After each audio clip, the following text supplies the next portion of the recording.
Today's show is brought to you by Lovable. Here we go.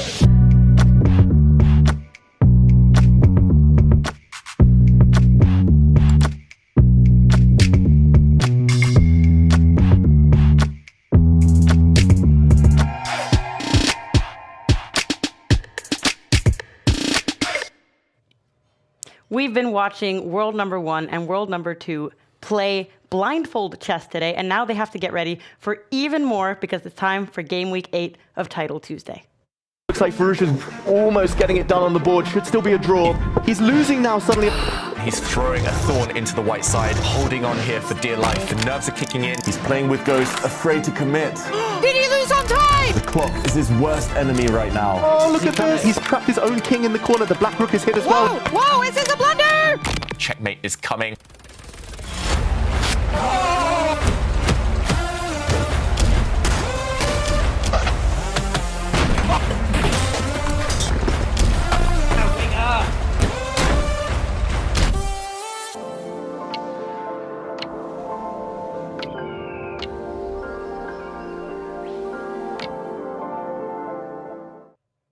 Welcome to our viewers at home. We've already been sitting in this studio for a couple of hours, honestly, David. You've been watching this blindfold match between Magnus and Hikaru, and earlier this week you were also commenting on the freestyle chess qualifiers.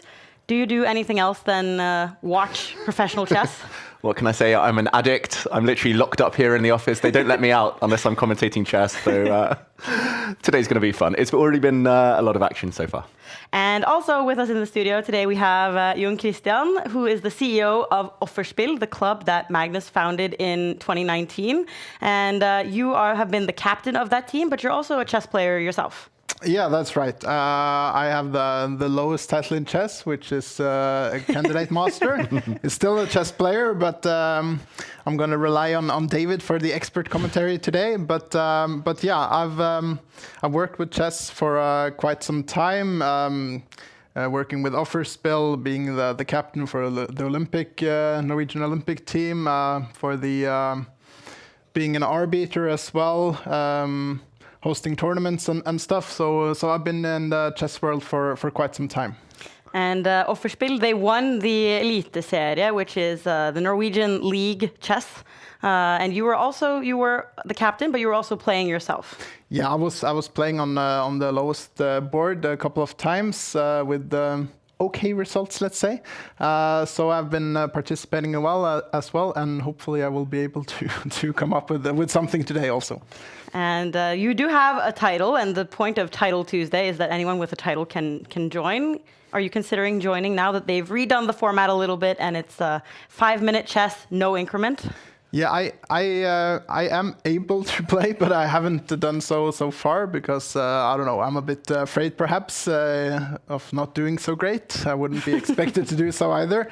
But way back when I was young, I used to love the 5-0 format. So hopefully I can do something someday. And David, you also haven't had time to participate in Title Tuesday because you've always been sitting here. I know, one day. When will we see you? 1 week. Maybe. If Magnus and Hikaru aren't playing, I'll try. Then I have better chances. Try to get the win. Exactly. One day.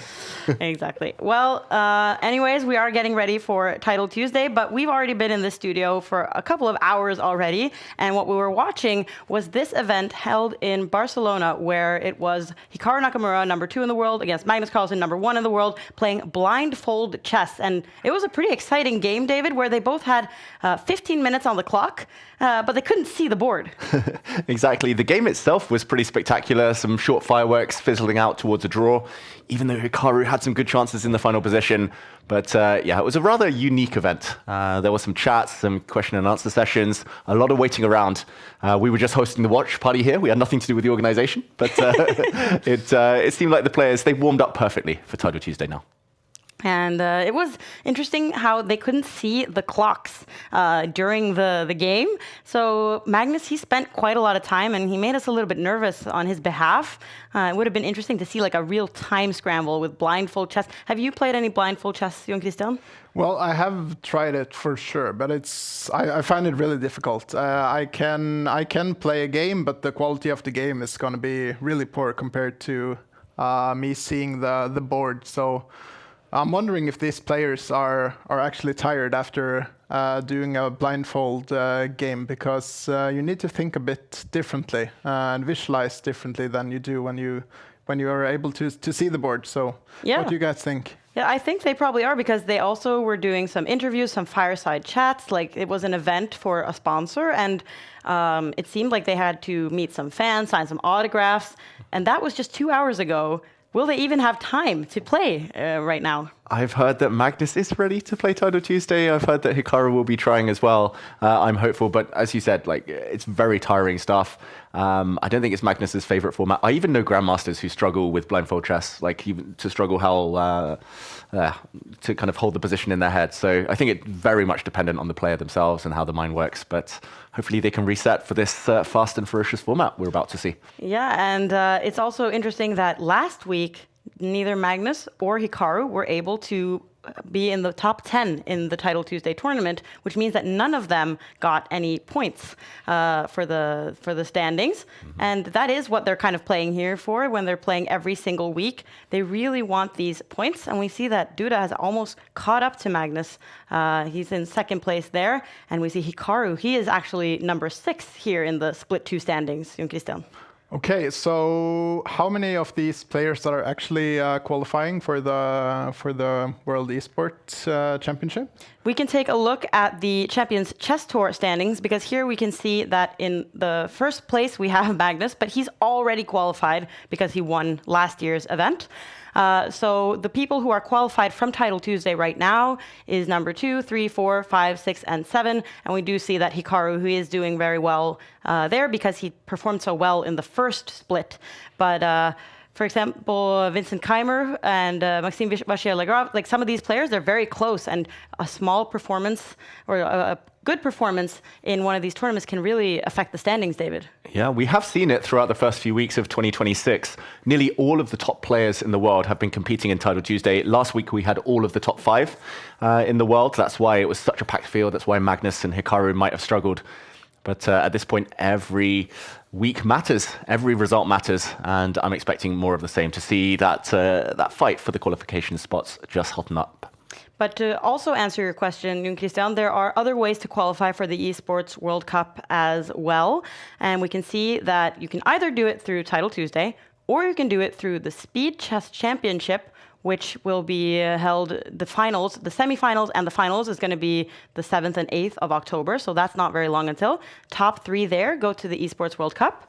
And also the top 3 in the Chess.com Global Championship, which is in the end of April. All of these 12 players are going to be in the Esports World Cup. And the only one we know so far for sure, that's Magnus, who is the reigning champion. And did you see these images from last year's event, Jon Christian, with the fireworks and Magnus on the stage when he won? Oh, yeah, I did. And I followed the event. It looked really, really spectacular. And I have to say it was a very nice event to follow, very entertaining, to say the least. So I hope it will be an equally exciting event this year. And it's also kind of interesting that this was the first tournament where they had this 5-minute and no increment type of play, which really proved that chess kind of belonged in the esports world, because you had to be quick and precise, and it had to be played over a computer, because in the final moments, you can't really do this over a board. And it was a very tense game here in one of the semifinals. But that is the goal of all of the players that have signed up so far. They want to qualify for the Esports World Cup. And we can take a look and see that Hikaru, Wesley, and Caruana, some of the best players in the world, and all American as well, have already signed up when there is 5 minutes left. And what I'm trying to see is there anybody who's playing in the Tata Steel Vike Anse tournament, if anyone there has signed up so far? Can you see any, David? Ooh, not yet. Some of those games, most of those games are still ongoing. And unless they finish soon, it did look like Hans Niemann was about to win. Maybe he'll win that late join Title Tuesday and still give us a show. But for now, in terms of the country standings, it looks fantastic for the US.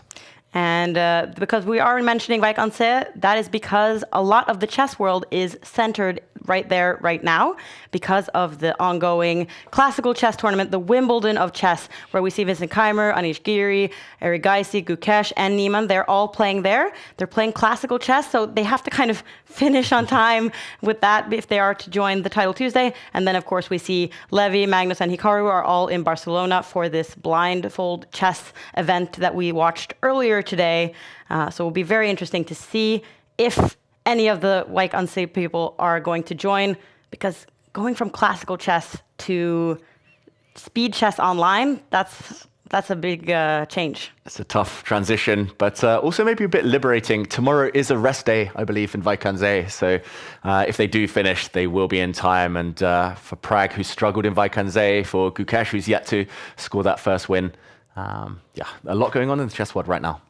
Yeah, and Hans had a pretty good start. He won his first game against Fedoseev in like 16 moves, I believe it was.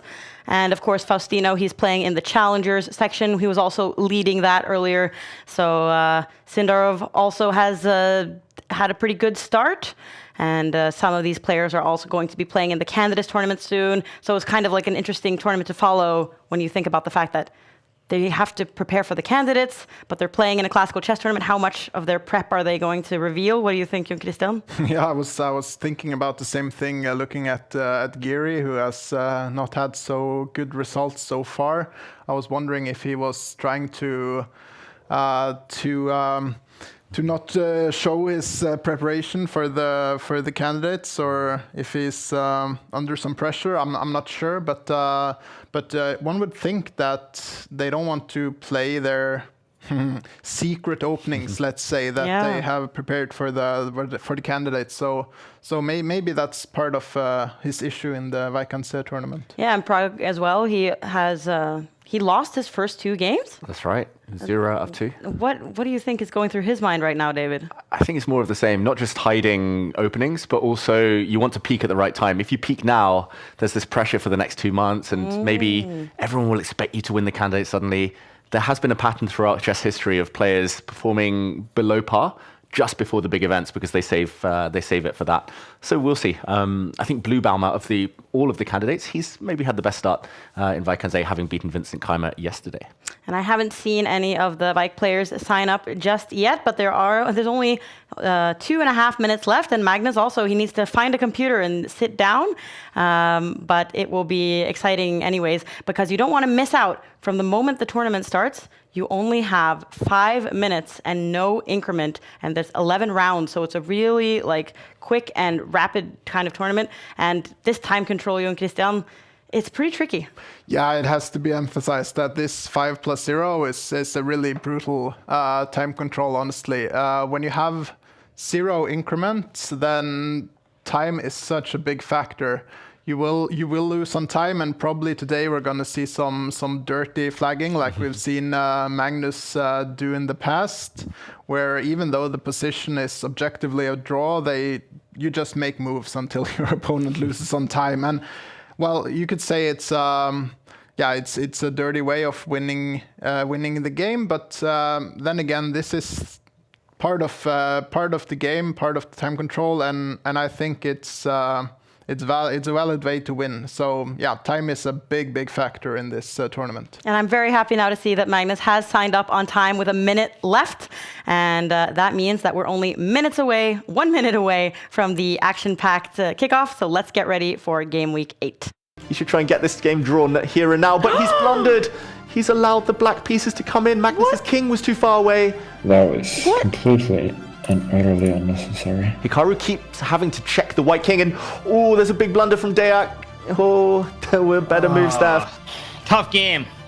Probably got a little bit lucky. I mean, I definitely got lucky. I was cooked out of the opening, right? Now he's down to less than 10 seconds, and Magnus, for the first time, actually has a better position now in the entire game. Imagine that. He was down a pawn for nothing. Now he's got a bishop and 3 pawns for a rook, and Liam Lei runs out of time. Mistake from Magnus. Now much better for black. Abdusattorov leaning back and gets the win. Okay, I was outclassed in that game.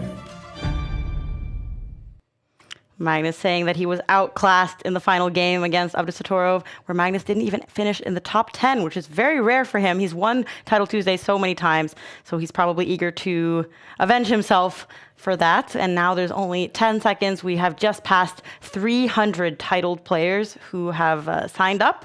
So it's going to be very interesting to see now when we get the first round's pairings. I always feel like I'm so jealous of these players that are not in the top of the world, but they get to play against Magnus, against Hikaru, against Wesley. It's such an honor to be able to play against them in a tournament that's so rare for chess. Exactly. And round 1, you tend to see the likes of Magnus, Hikaru up against FMs, maybe some CMs. This time, Hikaru is up against one of the goats of tennis, Roger Federer. Wow. And we can see that there's a big difference in the ratings when we see Magnus here with 3,231 against another candidate master, Jon Christian. Who wants to guess what flag that is? Venezuela. Yeah, I was also going to say Venezuela, but I'm not sure. Colombia. Colombia was about to say, but I'm not sure. Either way, Magnus, the big favorite in this first game, and he is streaming, as we can see. So let's hear a little bit what he's saying. That Peter, my current golf and chess coach, told let me know almost 22 years ago when he played the move, also in Spain in the Spanish league. Okay, so Magnus explaining his opening choice here, David. Yeah, and it looks counterintuitive, allowing bishop to hitting the rook earlier.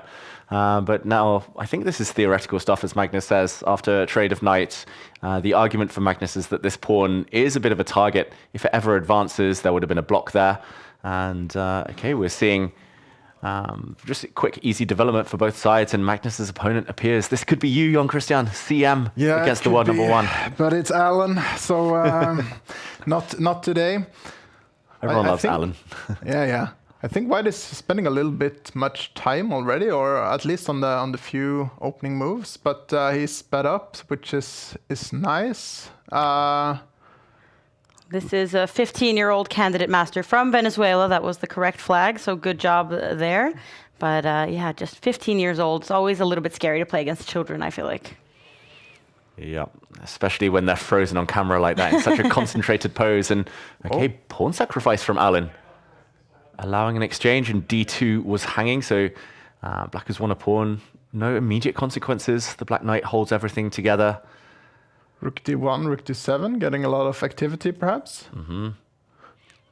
That looks very natural. It's your style, Jon Christian, to sacrifice pawns and to go for the opponent. Well, when you're already 1 pawn down, why not 2 pawns? It's like go for the activity and try and create something. Maybe c3. c3 also saving a pawn, stopping the black knight coming in would make a lot of sense. He drops his bishop back. That feels wrong, feels passive. Yeah, it does. Yeah, when you sacrifice the pawn, as you said, like retreat moves tend to not work out well. For that was just ultimately a skill issue. Ooh. So here, I would say I've definitely equalized, and I'm a little bit better already. I think he has to make a move like bishop e2 here. Seems to me that if he plays h3, I can take, and then... Oh, it sounds like maybe Magnus is talking about something that's already happened. But he was at least saying that he thinks his position he was equalized, and that seems pretty happy with his situation. And he has a small time advantage already, which, as we've been mentioning, when they don't have the increment, having extra time is worth a lot. Yeah, it strikes me how Magnus is very good at this time format by playing quickly and not always perfectly, but good enough, let's say, but always quite quick, which is a huge strength in doing well in this tournament. And he seems to be in a good mood. Yeah, he's very happy. I think he's just relieved to have escaped against Hikaru with the draw earlier in the blindfold chess. He's glad he can actually see the board this time. But there are tricks in the air. That was a bit of a blunder from Alan. Unfortunately, the white rook would be hanging if the black knight was taken there. So we'll see an exchange, and Magnus has won a pawn again.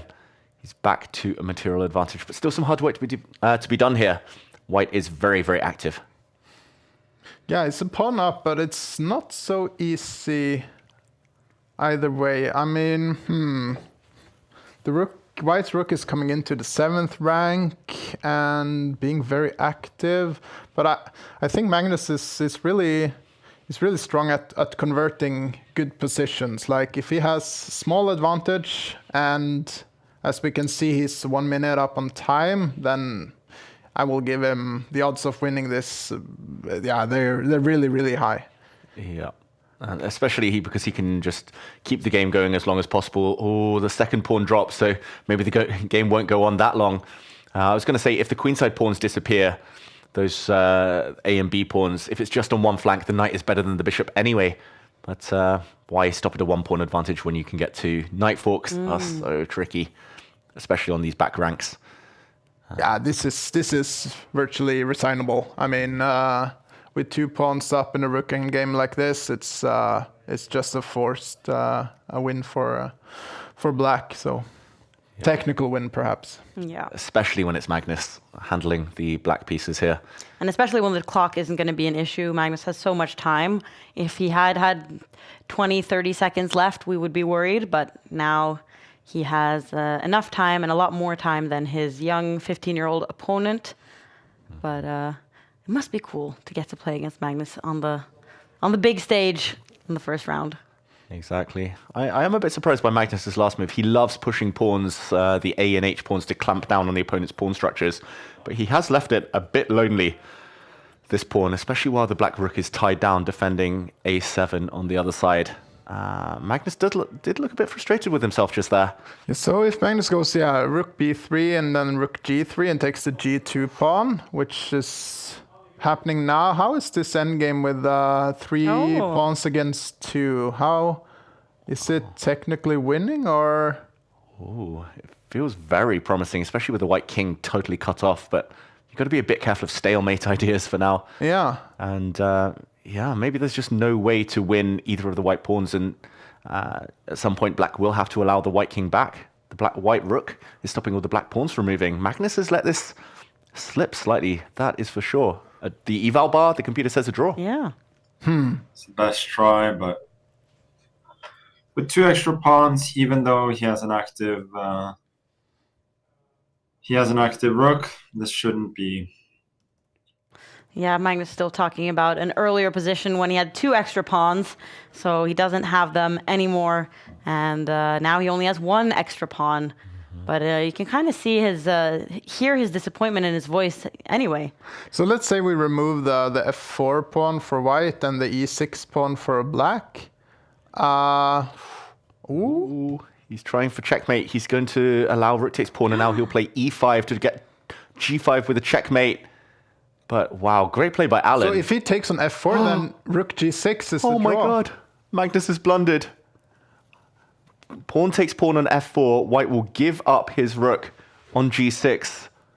That's a beautiful spot, young Christian. And he's laughing. And he can't go e4 because of f5, Incredibly or? poor. Oh my god, he's I blundered. think this is going to be a draw. That's a very surprising result in game 1. Wow, miracle for Alan, who's actually up on time now. Magnus. Yeah, Magnus, be relax there. careful. I don't like now. I'm not even up on time, so how am I even trying to? f5? Magnus has got to be careful here. Yeah. Okay, Oh he's well. going to find a way How to am I bail even out. trying to flag him? Okay, this was less than ideal.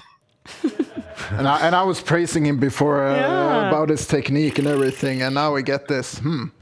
Try here, like I'm not remotely better. Is Magnus trying to lose, or? Yeah, the Wow. white king could start marching No, up the board. he's placing his pieces on some very suspicious squares, but ultimately I think he's still fine. Okay, if I can get this position with him to move, Magnus has to speed up. I can't do that. Yeah, he's being too perfectionistic as well now. Let's He has see 30 if seconds he- left. Magnus wants the king to go back. He said he wants that position with the rook on g7 with white to move. White would then have to If give he up goes his for pawn. that. Oh wow. Okay, King e2? Ooh, it's a poor pre-move. he's making progress. He's really making a mess of this, but it's still a draw by quite a decent margin. Yeah, White's king is going to be quick enough to get to its pawn. Just in time. I think. Oh, and look at 15-year-old Alan. Whoa. King g4.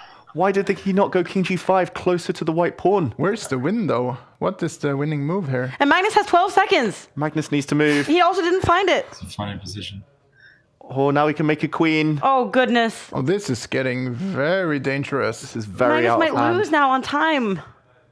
Check. Queen d4, and I cannot play. Oh Oh, boy, that should be a bad move. 8 seconds, Magnus. You need to speed up. Oh, he could have won the black Really, queen by really bringing his short rook time. back to e6 there. Oh, no. Oh, Magnus God. is winning, but 7 seconds. He needs to keep checking. He needs. He's getting flagged. Oh, just take that rook. No, Alan I'm should be checking taking him black's now. rook. Now it's going to be checkmate. Easy. Magnus gets it just in time. 2 seconds. Very easy. Oh, no. Poor Oh, Alan. tragedy. Oh, There look you at go. Alan. Oh, no. Smooth game. Poor Alan. I don't know if his camera's frozen or if he's just heartbroken. Oh, God. I think it's just heartbroken. Magnus got out of jail there. That's Oh, what you get. no. Oh, that That's was what you get on the the stream. chance of a lifetime. Oh, wow. Look at Magnus just digesting whatever the hell happened. Gotta be a little bit faster, a little bit stronger. Too smug, Magnus. Too smug. And at least Magnus gets this wake-up call now in the first round, because the second one is already starting. That's also about Title Tuesday. Like, they start a new round immediately, and they only both had seconds left, so you don't have any time to kind of digest really what happened there. You have to start playing the next round, and yeah, I'm I'm impressed that we never were able to really guess what was going on in what was going to be the result of that previous game. And let's see how it affect Magnus in the second game here. Yeah, he was never losing, Magnus, but to let him, to see so many wins slip by, to see so many inaccuracies, to see him so slow, that was very worrying. He's had a long day, blindfold chess, but he's back in action again. And this is a classic e4, e5 opening, but this a3 move has become really trendy in recent times. And the whole idea is to basically play a black opening with white, just with this extra tempo, often stopping the black bishop from developing, which might actually just be a very good move if that pawn were not on a3. Magnus gets the blocked pawn structure he was asking for, now with a pin on the black knight. His opponent's very strong, though, a grandmaster who once... Oh, wow. That is quite the angle. But Ilyushinok once nearly won the European Championship many, many years ago.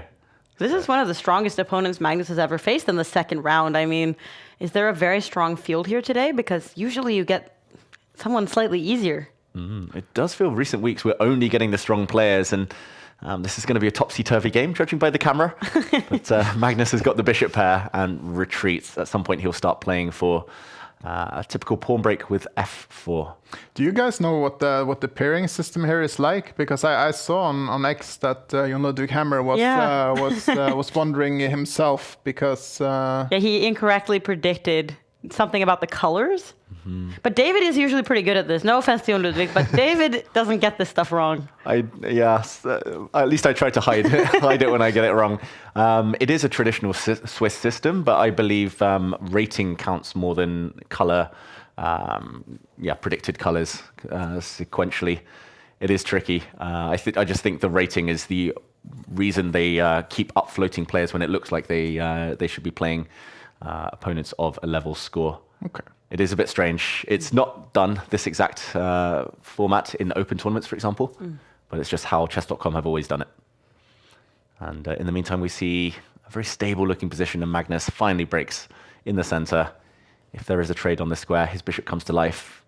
Small advantage due to the bishop pair. And it looks like... how did you say his name again, David? Ilyushinok. It looks like he is also streaming. Let's hear if he is saying anything. Reversed colors. Oh, that was Magnus, sorry. Ooh. No, not talking right now. The one moment. Probably talking upside down. Да, не супер все хорошо. Видимо, потому что играю с Магнусом. All right. Well, we weren't able to catch much of that, but our viewers seem to enjoy the fact that he's playing upside down at the moment. Yeah. No, but again, we see that Magnus is up on time by quite a lot, like 1 minute 20 seconds, which is it's really a lot in this format. You can't take too much time thinking about these. Interesting move. If the pawn is captured on b4, Magnus can grab e5. Oh. You can also take on b4 and c7.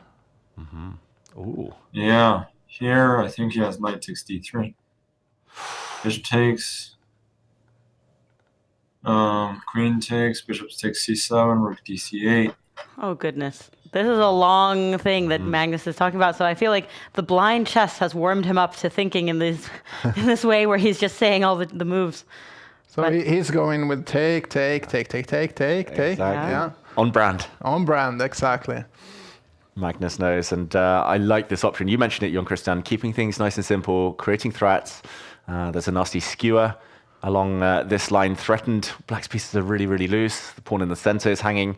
I'm really surprised that the evaluation bar says level, because it looks anything but level to me, but it must be based on the fact that Black can grab this pawn and live to tell the tale. The queen can always protect the knight, or here and now, the Black queen will counterattack against the White queen to save itself. I like the fact he chose this square, keeping the other one available for his knight. We've seen blindfold chess, now we're seeing upside down chess, and Magnus, he's not been at his best. No, it was a really shaky start in the first game. Looks like it's going better this game so far. It strikes me that the position from before, even though it was really it was equal by the evaluation. The position is by no means a draw. Yeah. It's like we get a lot of this position where the evaluation is 0.0. It should be equal, but there's so much play in the position. What? This is no. Ooh, it's fine, but he is giving a second pawn. Yeah. The knight protected by the Magnus bishop. could be up by 3 pawns. 2 That's for now, a- but maybe more coming. 2, yeah. Everything's protected. Yeah, and Magnus also has 1.5 extra minute on his clock. That's worth a pawn. So it's Yeah. 3 Yeah. pawns. That's why it's 3 pawns. That's how I calculated. Knight c6 incoming probably, followed by d4. Yeah, this is looking very comfortable for Magnus. But last time you said that, Jon Christian, it turned out a lot more exciting and equal than we were able to imagine. Yeah, maybe I'm not gonna try and jinx it this time around. Bishop h5, interesting move. Yeah, some ideas of sacrificing, since the black bishop is kind of tied down, protecting his knight as well as that pawn. Maybe some mating attacks based on a rook takes bishop sacrifice later. But for now, there is a threat from black's knight. I'm expecting Magnus to go back and defend his pawn. Yeah, we could go to a7 as well, just trying to take on f7. That's why we need you in the studio with us, Jon Christian. I look at the passive defensive moves. You look at the aggressive moves. He was hitting here. He's still going to win that pawn. There we go with a nice tactic. A check will drive the king away from the defense of the bishop. And again, he's up 2 pawns in a rook endgame, just like last time. Okay, but now the evaluation bar says it's massively better. This was a better evaluation than the first one, and Magnus has way more time. Shouldn't be possible, but he's laughing. What is he saying? 2 extra pawns that I completely messed up. This, Yeah. let's not say anything. Okay, he resigned. He didn't see my last game. Otherwise, I don't think he would have resigned here. Seeing how Yeah, Magnus was aware of the fact that it was a similar situation, but his opponent was not. And Magnus takes the win, and Lazovic as well, who's also playing in the Speed Chess Championship semi-final and perhaps final in the beginning of February. He's also qualified for that. He also has already secured 2 points. Any of the other favorites? Any other results you're reacting to here, David? Yeah, it looks like Hikaru is about to win. We see on the bar there, but actually earlier in the game, he was in huge trouble. We saw a bit of a blunder by his opponent. It does look like all the favorites winning, apart from Duda. We see just there, Duda losing with white against Gelman. Sounds like a superhero. And we can watch the end of the Hikaru game, where he is currently has a queen in place of a bishop and a rook, his opponent having that. So should be better for Hikaru, but very few pawns left on the board. Yeah, interesting. It looked like Hikaru blundered. If the bishop was taken by the white queen, the rook would have not been defended any longer, but he's just doing this to get more pieces off the board. It looks like a rook trade is almost guaranteed now. And yeah, it's not about the quantity here, it's about the quality. White's e-pawn will be running up the board in the near future, especially with one set of rooks off the board. 16 seconds just compounds the misery here. It looks like Yeremyan is going to have to resign very shortly. Pawn continues marching. If the king sticks its head out, white's queen can grab a pawn, and then the bishop, and there we see resignation. Hikaru gets the job done, but again, just like Magnus, maybe not quite yet at his best. Oh, both of them a little bit tired after a long day of chess and a bit of waiting on their parts, perhaps. But it's fun to see that they were able to prioritize playing this as well, even though that leads to a bit of a packed schedule. And here we see Alexander Grishuk, I guess, who is in a bit of a difficult situation according to the evaluation bar. Ooh. But not necessarily if you just count the pieces. Yeah, now it's back to level material. He was a pawn down when we joined. And there's always going to be a lot of life left in these opposite color bishop endgames. You can play forever, even if it's just pure bishops against each other with a couple of pawns left. So the clock situation is going to decide this. He blocks all the checks. He's going to save his pawns. White's rook was a bit stuck. The black bishop holding everything together. This is going to be decided on the clock, surely. Oh yeah, tricky stuff. Yeah.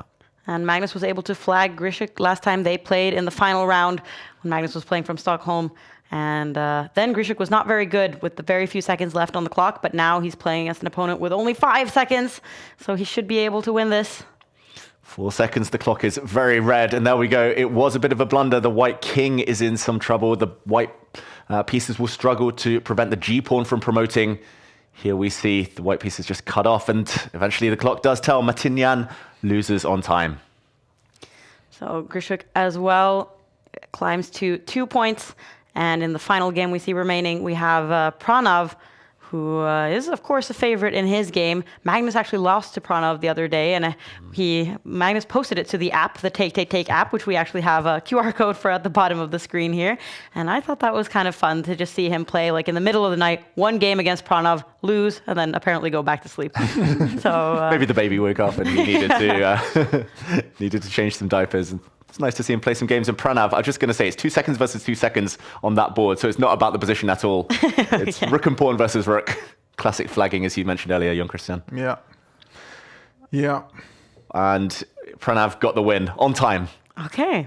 Round 3. Round 3. And here we see that the best guys, they're still playing against players on the lower half. So they're not necessarily playing against each other just yet. It takes a couple of rounds to get there. But here we're going to watch Hikaru play against another American opponent who apparently also is a Grandmaster. Yeah, and it's the modern defense where Hikaru just lets white have the pawn center and will likely start expanding in the near future with black on the queen side. Just allowing all of the advances. Interesting to see him play h6 and only h5 after white pushed the pawn to f4, meaning that the black knight might later have some squares to jump to, or if white advances, it might come the other way. I've actually played Quesada Perez back when he used to represent Cuba. I played him at the Olympiad. Very strong grandmaster, likes his positional chess, doesn't really like to go all-out attack. And okay, I say positional chess, and then he allowed Hikaru to double his pawns. So maybe he's changed. But Hikaru tends to like these positions where he's a bit cramped, but has some long-term advantages. D4. Yeah, classic Hikaru way of playing. He's very good at being behind on development, but having some long-term advantages. I feel like in this type of position, you need to be very precise with white in order to get an actual attack. So I'm not sure if white is playing correctly here, but yeah, if Hikaru is able to put all these pieces where he wants to, he will be massively better because of these doubled F pawns that white has. Let's see if Hikaru has any thoughts on his game. E6, I suppose. E6 looks very natural to yeah. defend the knight. At some point, the black queen might come out somewhere in this diagonal. Probably the one thing he won't do, therefore he delays, is castle on the king side, because there would have been capture and an opening of a line towards the black king. So he's delaying any decision making here. And we can see from Hikaru's expressions that he's not very happy. Although we can't hear him just yet. But he seemed kind of... Oh. Queen d7's also move. E6, take 6, EF5 should be fine. Yeah, let's just go E6. If he takes, I just take rook G8 or Queen d7. Can he take on E6 now? Queen take d7 on E6 and G6? Oh, yeah. Let's go. Wait, is this okay or did I blunder? Take 6, rook G6, King F7 maybe. G1, bishop F8 should be fine. Looks dangerous to me. Hikaru says it should be fine, but the evaluation bar says much better now for Quesada. There's a crazy move that the computer points out. White's best move, apparently, to get a big advantage is to play d5. Oh, wow. Impossible to find. Impossible. That square is covered literally 4 times. Pawn, pawn, knight, queen. And there are some crazy tactics. How is that the move? That's so non-human move. You will never find this. Even in a classical game, I don't think... no chance. I don't know. Never. Maybe some player would find it, but that would be so rare. They'll get kicked out of the tournament if they play a move like d5. And Hikaru certainly hasn't seen it. Yeah, the idea is to get the bishop to c5 in some variations, open things up. If the queen takes, then there are some tactics by pushing c4. But he spends a lot of time now, which indicates that he is he senses something. But yeah, probably it's not d5. It's like this move is not on your radar whatsoever. Exactly. Yeah, and the way that Hikaru's kind of singing and saying yeah, like he is not. I think I'm okay here. Yeah, exactly. Thank you, Hikaru. He obviously can't hear us, but... Okay, goes king b1. That's a move I'm happy to see, because that means he couldn't find anything, so now I can just, like, play normal chess. Like queen d7.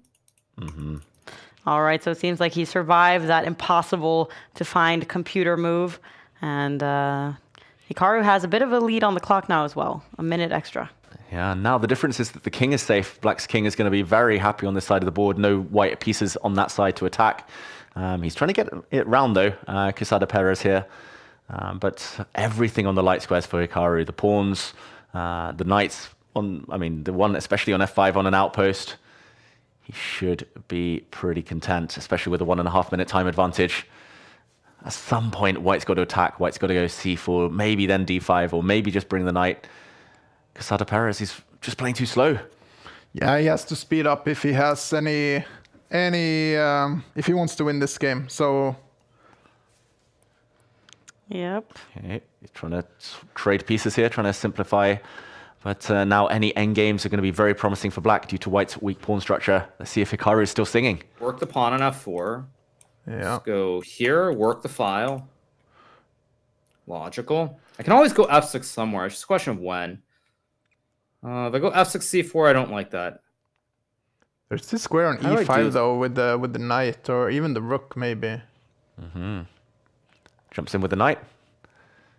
Will Hikaru try and trade off that knight with his bishop?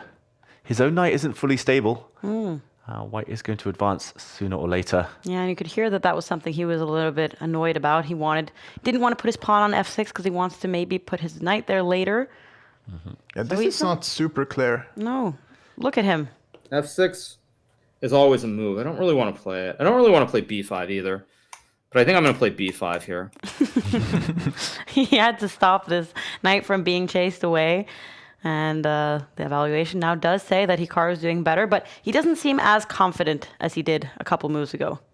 Exactly. He knows that long-term he's doing well. White's bishop is just terrible. Really, really bad piece. And long-term, black has the light squared bind, but no immediate way forward, no plan immediately comes to mind. Time advantage has disappeared a little bit. A little bit. But still quite relevant, I would say. Like 40 seconds here. I mean, 40 seconds, it's not a lot in the beginning of the game, but at this stage, it's a big factor. Yeah. Especially when it's really positional, no obvious direct tactical moves. Yeah, often making those small improvements, just waiting is the hardest thing to do in chess with no time. And it's now 1 minute advantage. Drops his knight back. It's a bit passive. Trying to trade off some of the rooks, maybe.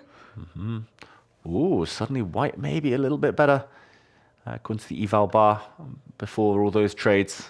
Yeah, maybe it's not so easy. You still have the e5 square for the knight. If he takes, then suddenly the pawn structure is a lot better. The bishop will maybe get the square long term. Yeah, but time is still a factor. Like Hikaru has double the time, so. Oh, key move from Hikaru. He's going to make the bishop bad again, and then he's going to create an outside pass pawn. The white queen can easily be blocked. Well, I missed this, of course. Still good for Hikaru. Okay, I have to take. I completely bungled this. I have to go here on queen g2. I also blunder queen e8 now, but maybe king b7 is fine. Ooh, there was a check. He needed to go for that check, the white queen. Here? No, he's too passive. Is this so clear? Interesting.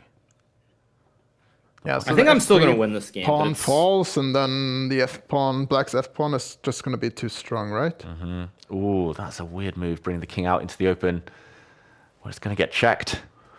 And Hikaru's king is going to be quite safe, advancing up to b6 if it needs to, if it gets checked.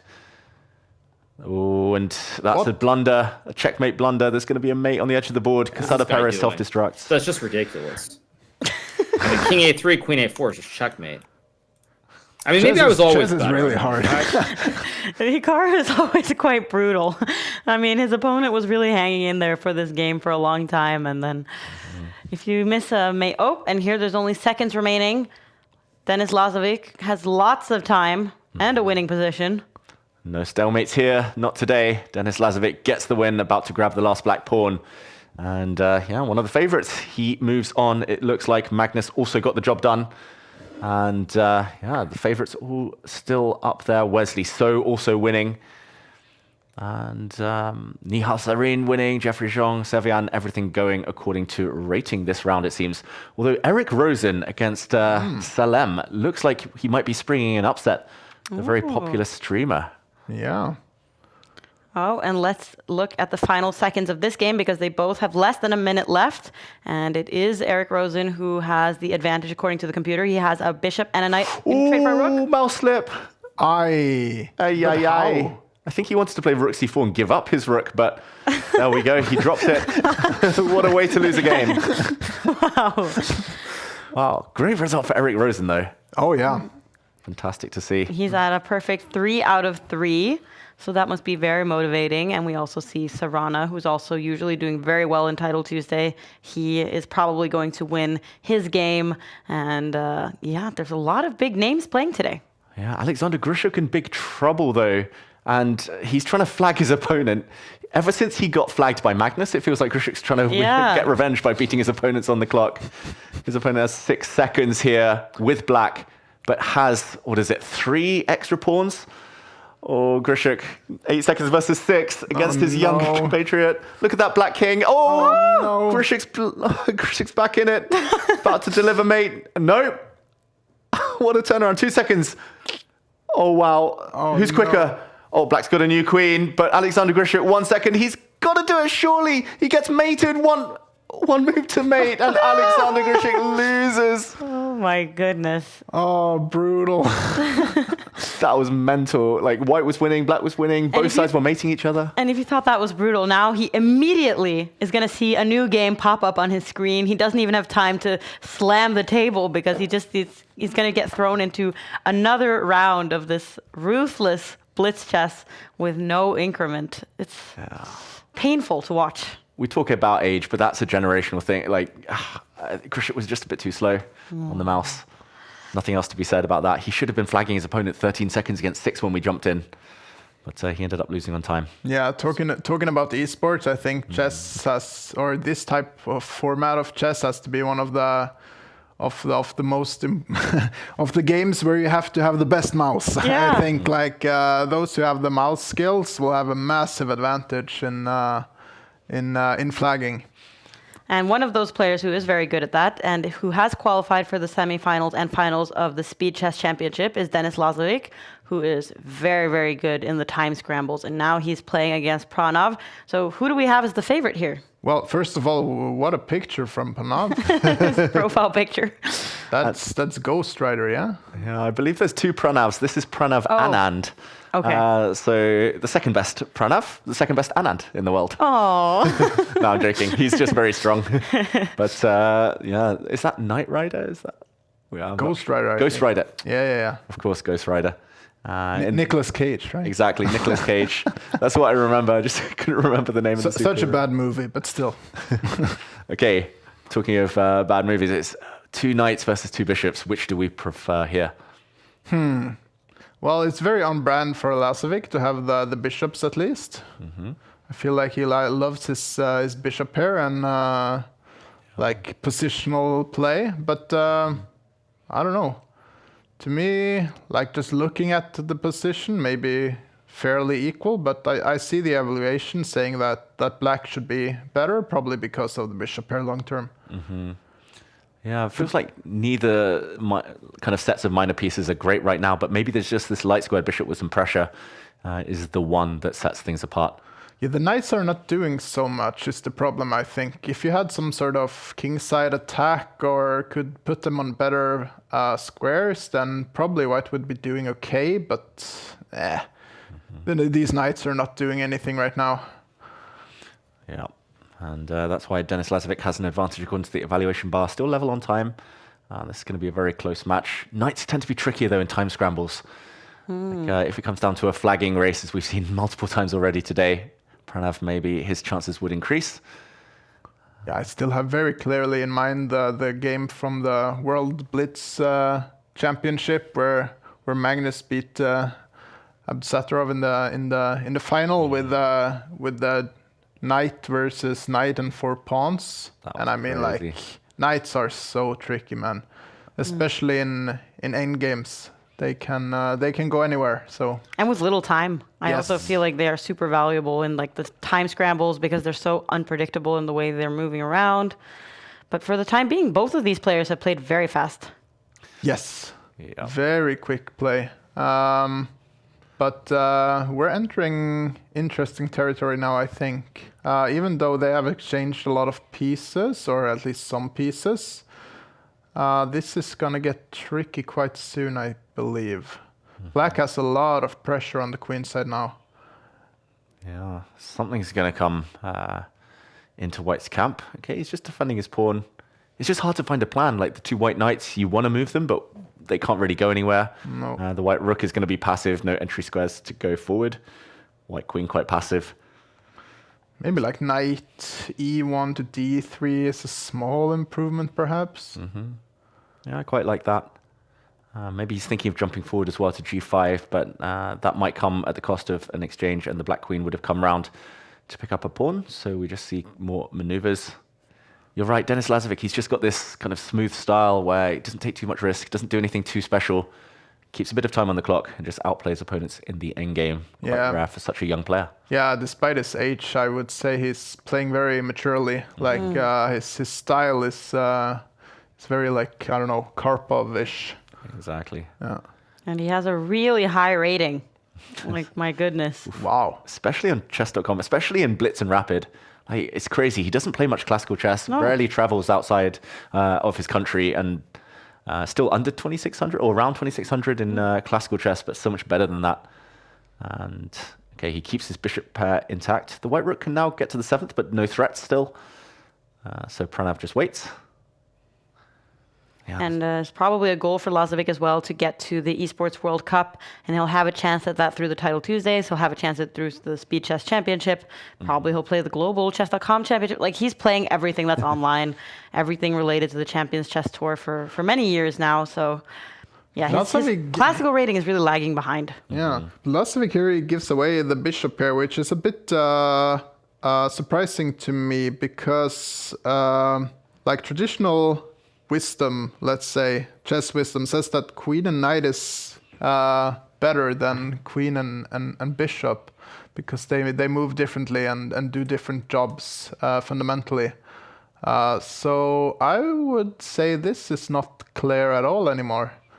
Yeah, I really like White's chances suddenly. The g5 pawn looks a bit weak, but kind of clamps down on some dart squares. So yeah, Denis Lazovic, the whole reason he traded off was because he wanted to win this pawn. Not possible. Black's got a kind of bit of a weakness on e5, isolated pawns on the other side of the board. Queen exchange now as well might not solve Black's problems. Like you could. I can imagine White going f4 and then taking with the g pawn, and then suddenly you get some squares for the queen on d4. Maybe this is getting a bit tricky. Ah, I agree. Knight c4 looks also very tempting now, Yeah, going for this agreed. pawn. Denis Lazovic's lost control of the board and the clock. I don't really know what he's got in mind. Maybe some counter-attacking ideas, but they look a bit too slow. The white king is pretty safe. He's just going to move.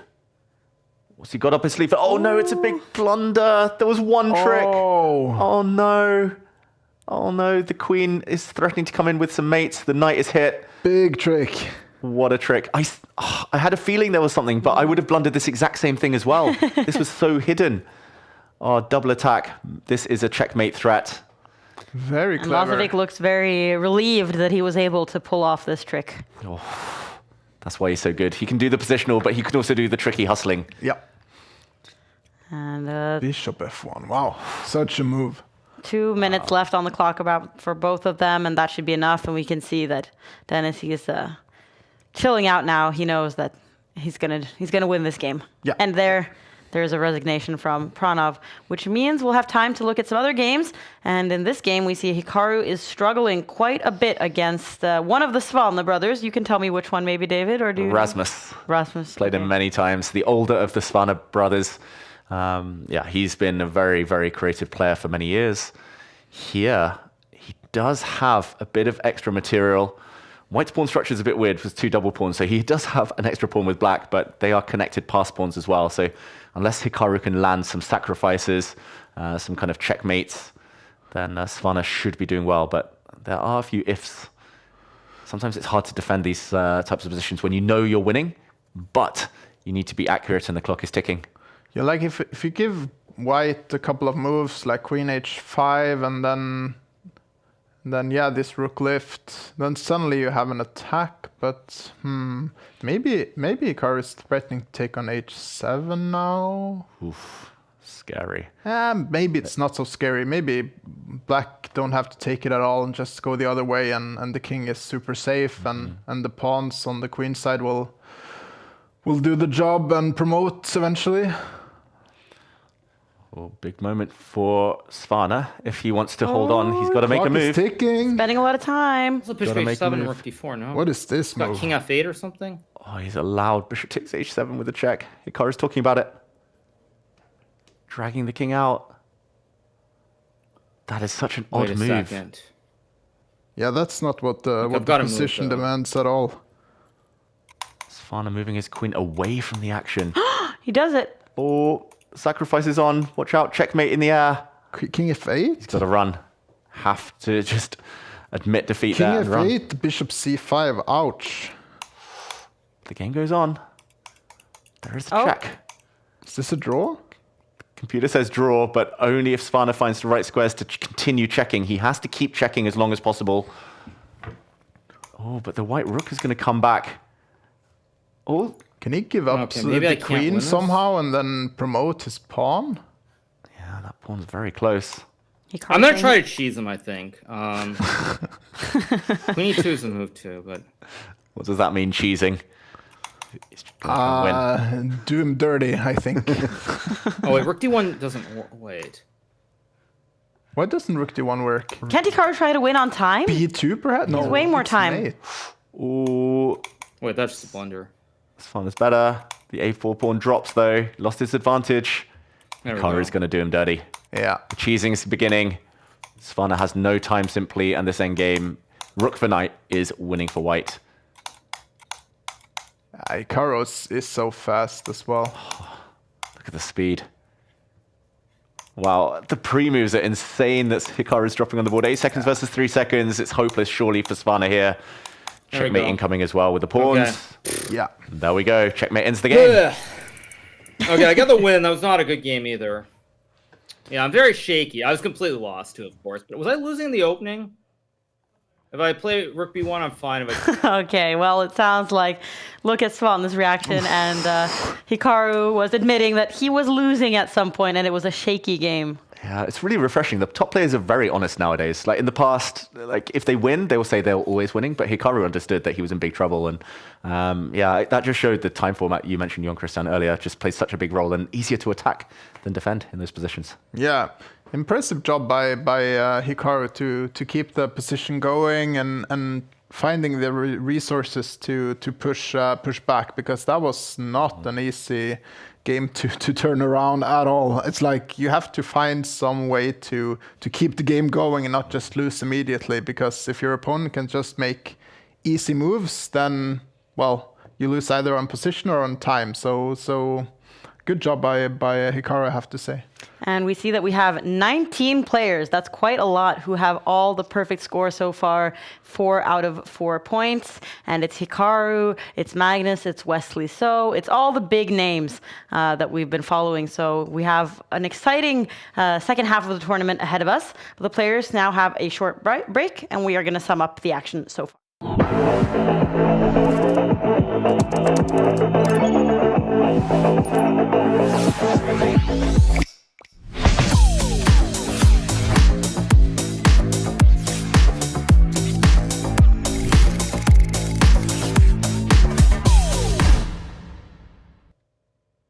All right, and this is one of the only breaks the players really have to like run, go to the bathroom, get something to drink, grab a glass of water, because it's really intense to just play game after game after game.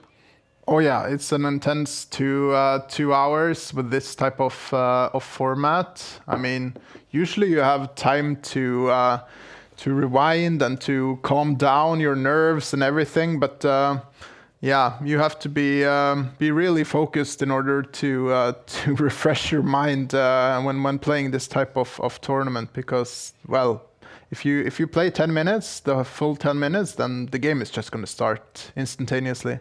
Exactly, and to keep up your speed, I mean, the clock is so important in every game. To be super locked in, super focused. Yeah, at some point you need that little bit of a break and.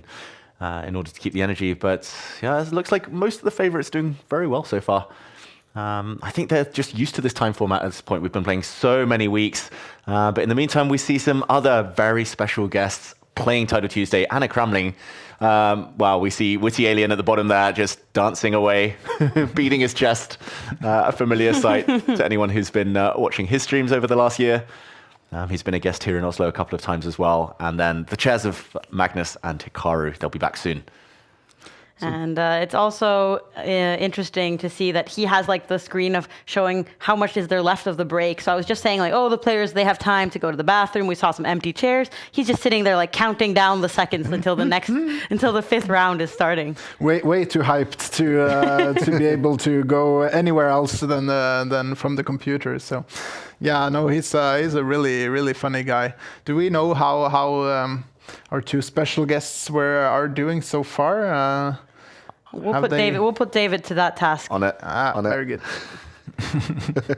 I will need a few seconds. Yeah. By the way, I was looking at the standings, the total standings earlier, and it struck me a bit that did I see any Indians at all, or?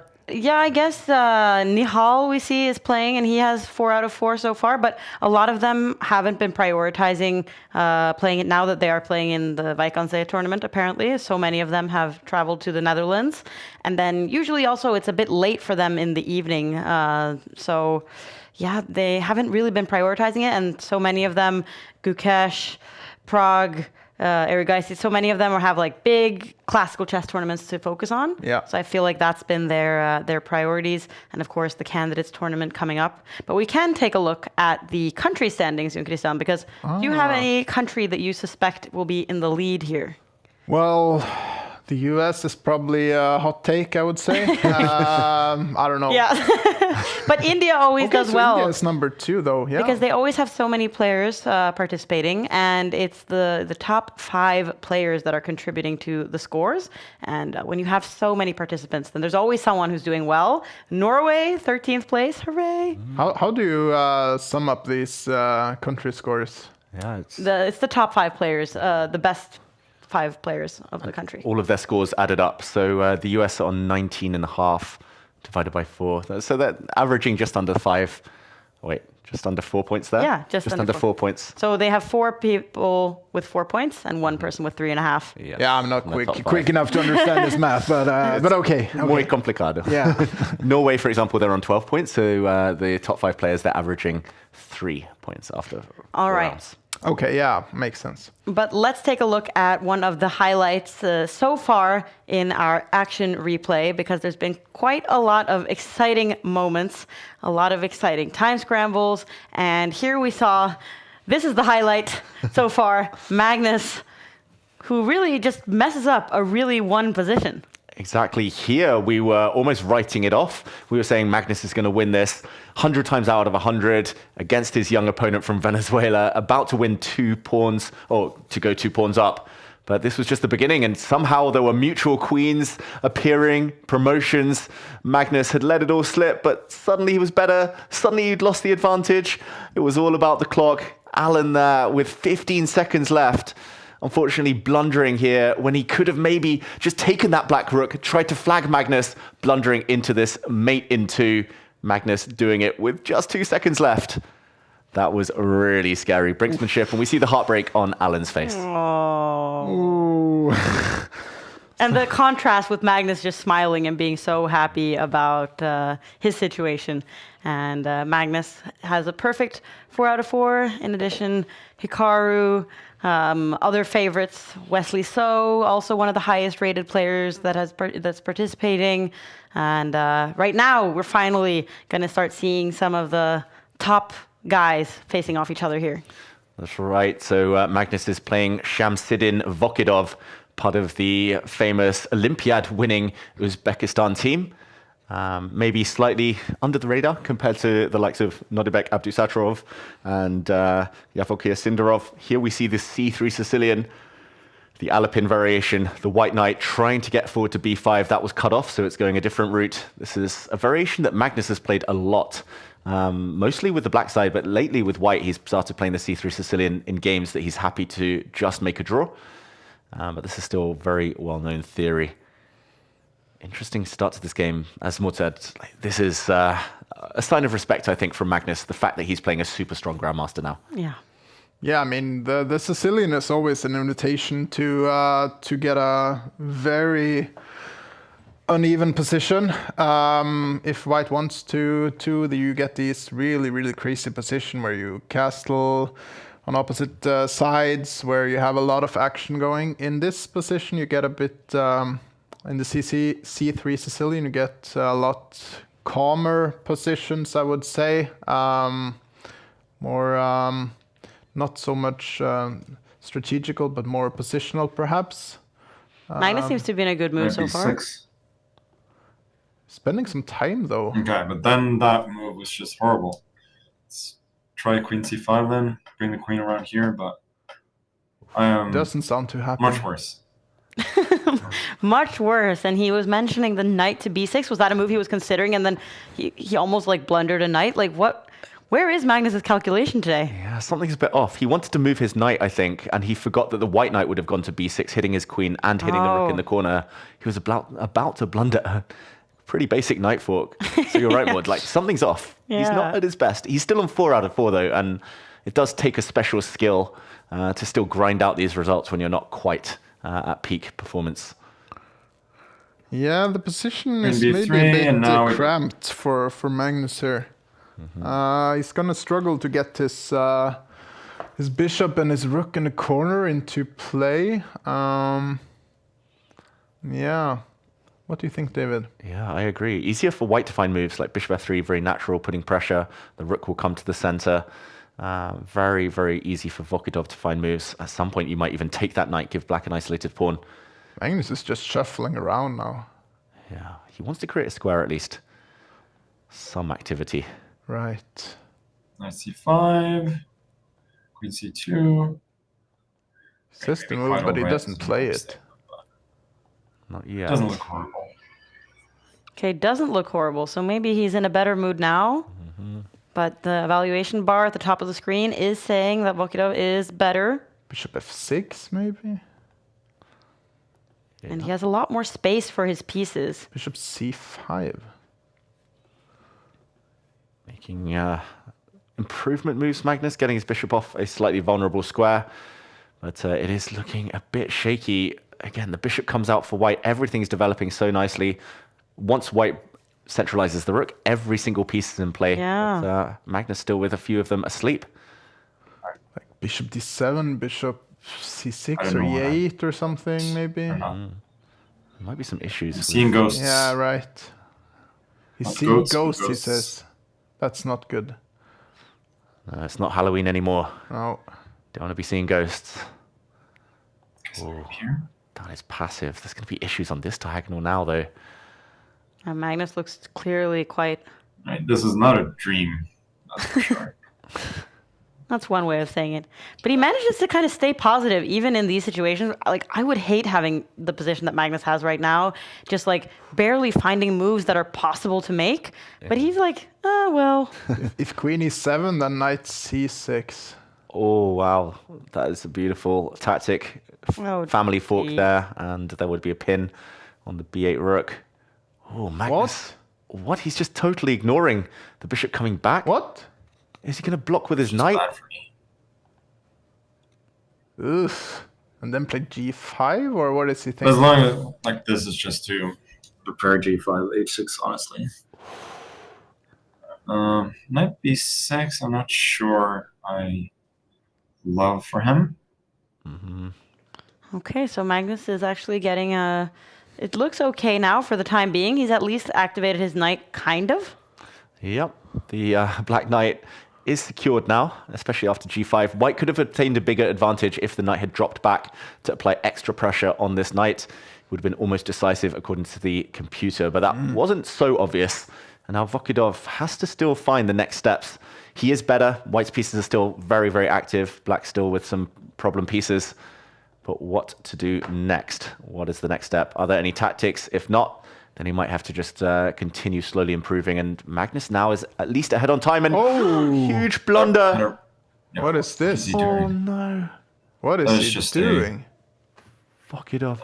Look at him. Inexplicable blunder. His reaction. Now we can resign. This is just a clear piece down. If I'm going to receive gifts like this, then I certainly have a chance in this tournament. That was Magnus. just a 3-piece. A late Christmas gift. Oh, look at Vokidov's reaction. Oh, that's Unfortunate. so generous. As I said in the previous game, sometimes it's a shame that these games are decided by a crude blunder, but as long as I'm on the receiving end then of these blunders, then I don't mind.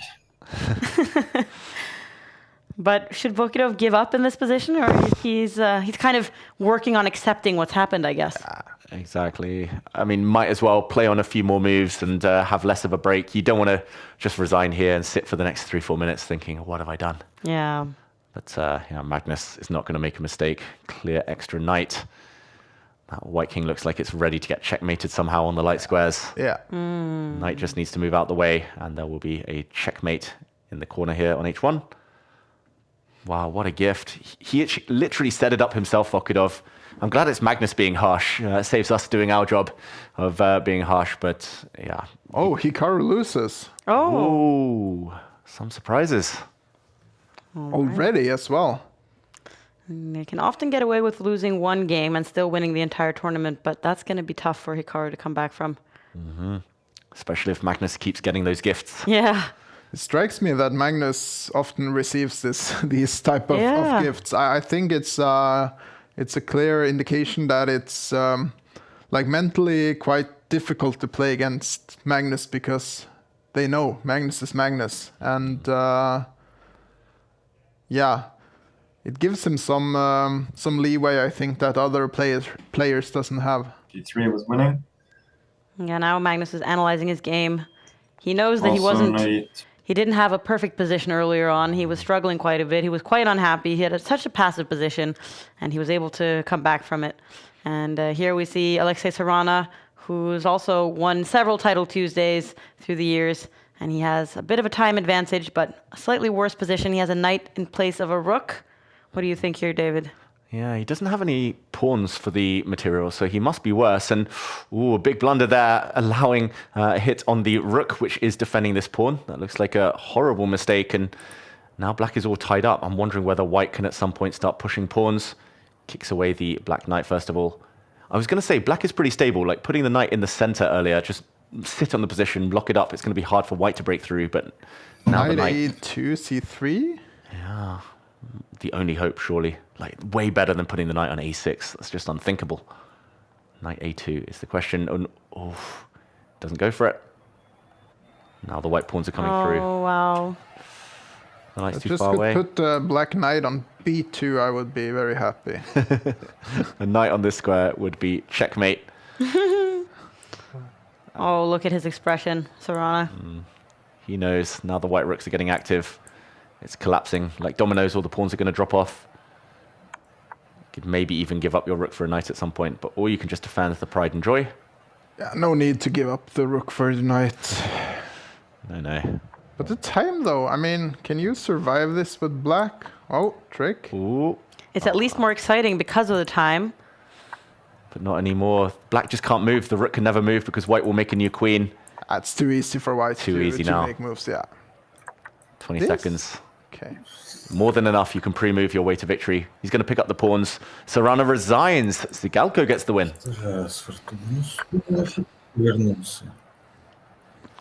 I don't know exactly what it meant, but it wasn't something positive. And disappointing for Serrana. We see that we've got a draw. There haven't been many draws today of the games that we've been following, but Lazovic and Terry, they have taken a draw. Magnus, Andraken, Wesley So. Yeah, it's there's fewer people left now with the perfect score in the top here. Yeah, now we're getting some top dogs playing each other. It will be very exciting to see if Magnus can hold up. For Magnus' sake, it feels like he's not playing his best, but neither is everybody else. Yeah, his exactly. opponents.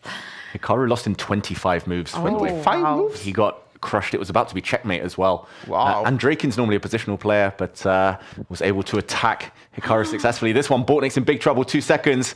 Oh, that's a big gamble. Gives up his rook. But look at his opponent's clock. He's going to flag him. White doesn't get the black pawns in time. What a gamble from Bortnik. That was such a tricky move to give up his rook there. Wow. He is a master of playing with very little time left on his clock. And he also, that means, will have a perfect score 5 out of 5, or maybe not. Where is Bortnik? It looks like he's further down the standings. So maybe he dropped a game a bit earlier on today, but 2 players who do have a perfect score, Magnus Carlsen and Sam Sevian, who's been in very good form recently. I can confirm Bortnik's on 5.5, on 4 points out of 5. Got it. And okay, a Spanish Roy Lopez. And this is something Magnus was pretty much talking about when we were earlier watching the press conference before his blindfold game against Hikaru. These Spanishers with the bishop coming out to c5. And yeah, it looks like Magnus is going to slow play it. Typical knight maneuvers now incoming around in front of the king to g3. He's been playing these for 25 years, Magnus Carlsen, with a lot of success. Yeah, Spanish is such a delicate opening, and with so many subtleties, you really have to know your stuff. But if there's one guy who knows this stuff, it's certainly Magnus. But yeah, small moves can make a big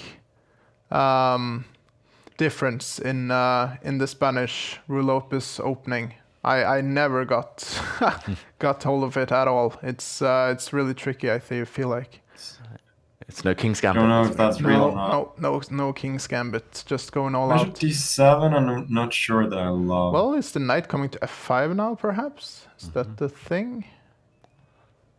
I mean, it's all like if I advantage at all. Okay, bishop to a5, a sneaky move, hitting the rook. Right. I didn't even see that. Good move. Blindfold chess again. Sevian's disappeared. And maybe he'll now take with the rook, or maybe he'll take with the bishop, but it is a bit scary to allow the knight in.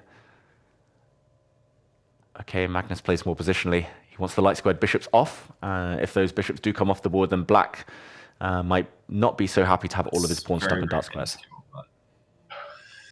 That's probably a reasonable move, isn't it? Rook e2, is there any point to that? Maybe trying later on to swing the rook over. Yeah, so Magnus is, he has some plans. He's familiar with this kind of similar structure that you often get when you're playing the Roy Lopez a million times in your life. So he can at least use that experience. But Sam Sevian has been playing pretty quickly as well. Yeah, playing quickly, confidently, slightly better according to the evaluation bar. Magnus's pawn structure is a bit worse. He has an isolated pawn, so long-term black is doing quite well. It's just about how the game progresses from here. He's hoping to swing his rook across, but the rooks don't have so much backup. He's going to get kicked out now. White's queen would love to be on the A file. That would keep White's rook active. It's going to have to retreat. This is turning. Magnus did say as well in his press conference, against the older players like Magnus, Hikaru, you don't want these fixed pawn structures, these slow maneuvering games, but Sam Sevian's handling it really well so far. Yeah. Yeah, it strikes me that there's very few pawn breaks in this position, so you have to play with the pieces instead of the pawns. I mean, you can run up with the H pawn, but I just think it gives up the g4 square for the bishop. So you just have to shuffle pieces around, trying to oh, d5, is that a move? Ooh, that's the big question. It would be a very principled move. What else? There we go. Cool. Breaking the structure even further. Now white has 2 isolated pawns. Black has 1. That's a threat though. Knight to c3. That's a big threat. Big threat with the fork. Queen a1. Do you want to give up the bishop? You can go bishop d2 also, maybe? Now we can bring his bishop around again. It's always fun when we kind of say the same things. Yeah. I mean, those two. It's very reasonable. Yeah, I don't have any advantage here. Ooh, Magnus not thinking he is better any longer. Well, then he has a good sense of what the evaluation bar is saying, that it's dead even. A very even position. And as you said, Jon Christian, there's not really any pawn break. So what is he supposed to be doing right now, Magnus, to try to win this game? Well, Sevian's move currently, maybe some knight to f4 I was thinking about. But yeah, still equal position, but far from a drawish position. Very a lot of life in this game still, and I don't think I would bet on a draw in this game, even though the position is equal. And Magnus also very often is focused when he does have the perfect score. He has 5 points out of 5. So as long as he has the perfect score and we are many rounds away from the end, he will really try to keep that statistic up and have the possibility of the perfect 11 out of 11. So I've seen him decline draws in situations where he probably shouldn't. And Magnus has, I've seen him go 11 out of 11 once. Do you know if he has done it more than once? 4 times ever in history. And one of the times was after they changed the format to this 5 minutes and 0 seconds of increment. Yeah. So that was a couple of weeks ago that he managed that as the only person who's done it after they changed the time format. And that makes it a bit more difficult because running out of time is something that obviously happens every now and then. So it's so hard to just have a perfect 11 games in a row and not mess up because of the time. Yeah, Magnus's rook is in a bit of trouble now. Ooh, he's offering a repetition of the position if Black's knight retreats. He will decline for sure. Yeah, he's just trying to burn time off Sevian's clock. Why is Sevian thinking? Does he want more than a draw against Magnus? Does he want to put his knight on a different square, for example?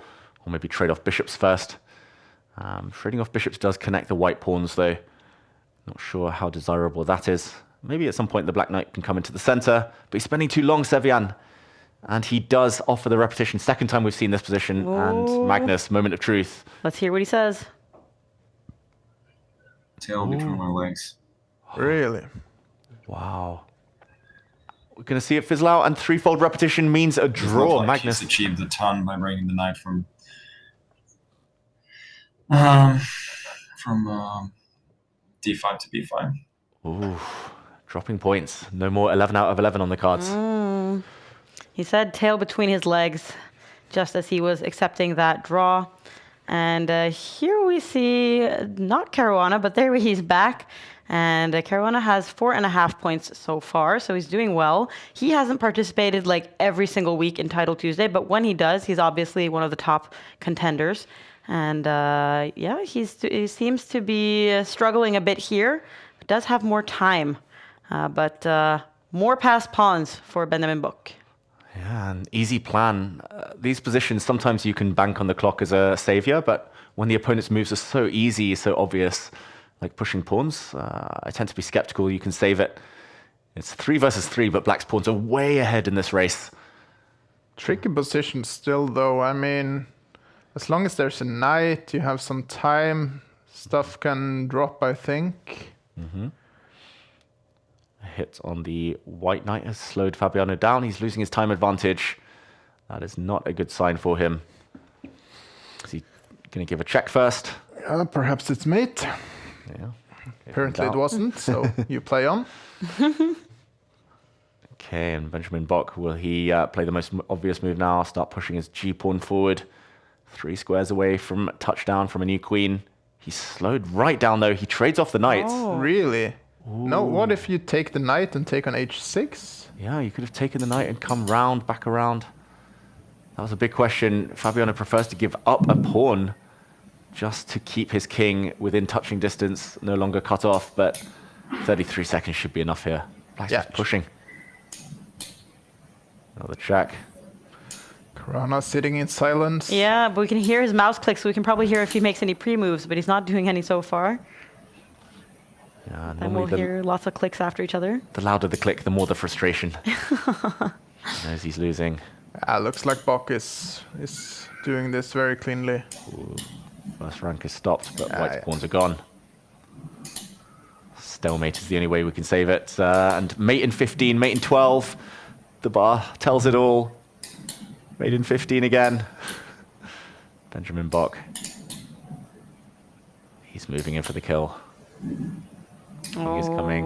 The pawns are coming. Pre-moves are Pawn to coming. h2 and then king h3 incoming. And there we go. Or even easier. Checkmate ends the game. Benjamin Bok gets the win. Wow. But he looks happy about it. Not saying much, and he moves to 5.5 points. We see that Wesley So, he is in the sole lead. Yeah, I was worse though. Okay, Benjamin, you can analyze your game a little bit if you want to. But as we can see, there is Wesley So, he is in the lead with 6 points, and then there's a huge field of people with 5.5 points. But Wesley, he doesn't play that often in Title Tuesday, but when he does, he's apparently showing up with full force. Exactly, and he's had some words to say recently about Magnus. I think it might be Wesley against Magnus next. Just kind of, again, the fact that they're both due black, I think less relevant than Magnus having the highest rating, so we'll be floating up. But Wesley was slightly critical of the freestyle chess tour, of Magnus kind of having some influence on who's kind of selected. So maybe a score to settle in this next game. Yeah, Wesley, who has won the World Championship when it was called Fischer Random. He won, I believe it was in 2019. Against Magnus in Norway. And he really beat him in a match over very many games. And he proved that he was very good at Fischer Random, but then he hasn't been playing in the freestyle events. And now that they announced that the freestyle chess will actually be an official FIDE world title, and it's going to be held now in just a couple of weeks in February. So, yeah, it's kind of interesting that there's one spot that was available to play for, and you commented on that, David. That's right, and it was Nodibek Abdusattorov, also a very good player in general, but especially in freestyle, who qualified. It will be a pity, though, not to see Hikaru and Wesley, two former freestyle or Fischer Random world champions, in attendance, battling for another title. But what we will get to see is Magnus against Wesley. So we'll let the chess speak for itself in this case. Exactly. And here we go. It's a Queen's Gambit declined. Magnus tends to play his A-list openings against the very top dogs. No more Bong Clouds, no more cow openings. It's mainstream stuff. And he loves this Carlsbad structure, Magnus, with both white and black, where it tends to get a bit locked. I'm expecting C6 soon. And lots of maneuvers. Is this a reaction that he's kind of tired? It's one that I don't remember. Doesn't remember. Ooh. This isn't a good sign. Old. Too old, yeah. Okay. Kasparov game here, right? With Bishop G4, H3 takes D4. Like, I'm sure this has been sold with engines, and I just don't know it. I also believe this is well-known theory. Magnus quoting some World Championship games. He's got a crazy memory when it comes to chess history. Maybe I'm wrong. Is that because Wesley would be happy with a draw here? Because he's in the lead. He has 6 out of 6. B7. Wesley shaking his head. I think Wesley would love a draw with black. Like, from my point of view, kind of it's mass not so familiar with these World Championship games from ancient times. It looks to me like Magnus just has the bishop pair. Am I wrong? You're not wrong. He does have the bishop pair. It's just a question of whether he can keep the bishop pair intact while maintaining some kind of other imbalance, maybe. D takes E3 is coming next. Either he'll have to take an isolated pawn or part with one of his beloved bishops next move. Right. It's not impressive, that's for sure. But Maybe we can pretend to have some slight advantage here. Okay. Thinking that bishop is stronger than... I don't know why I went with this rook. Why on earth did I go with this rook? Not the other one. Well, Magnus has a lot to say about this position, and yeah, he seems to be a little bit out of it today. He seems a bit tired. It's been a long day of chess already for him.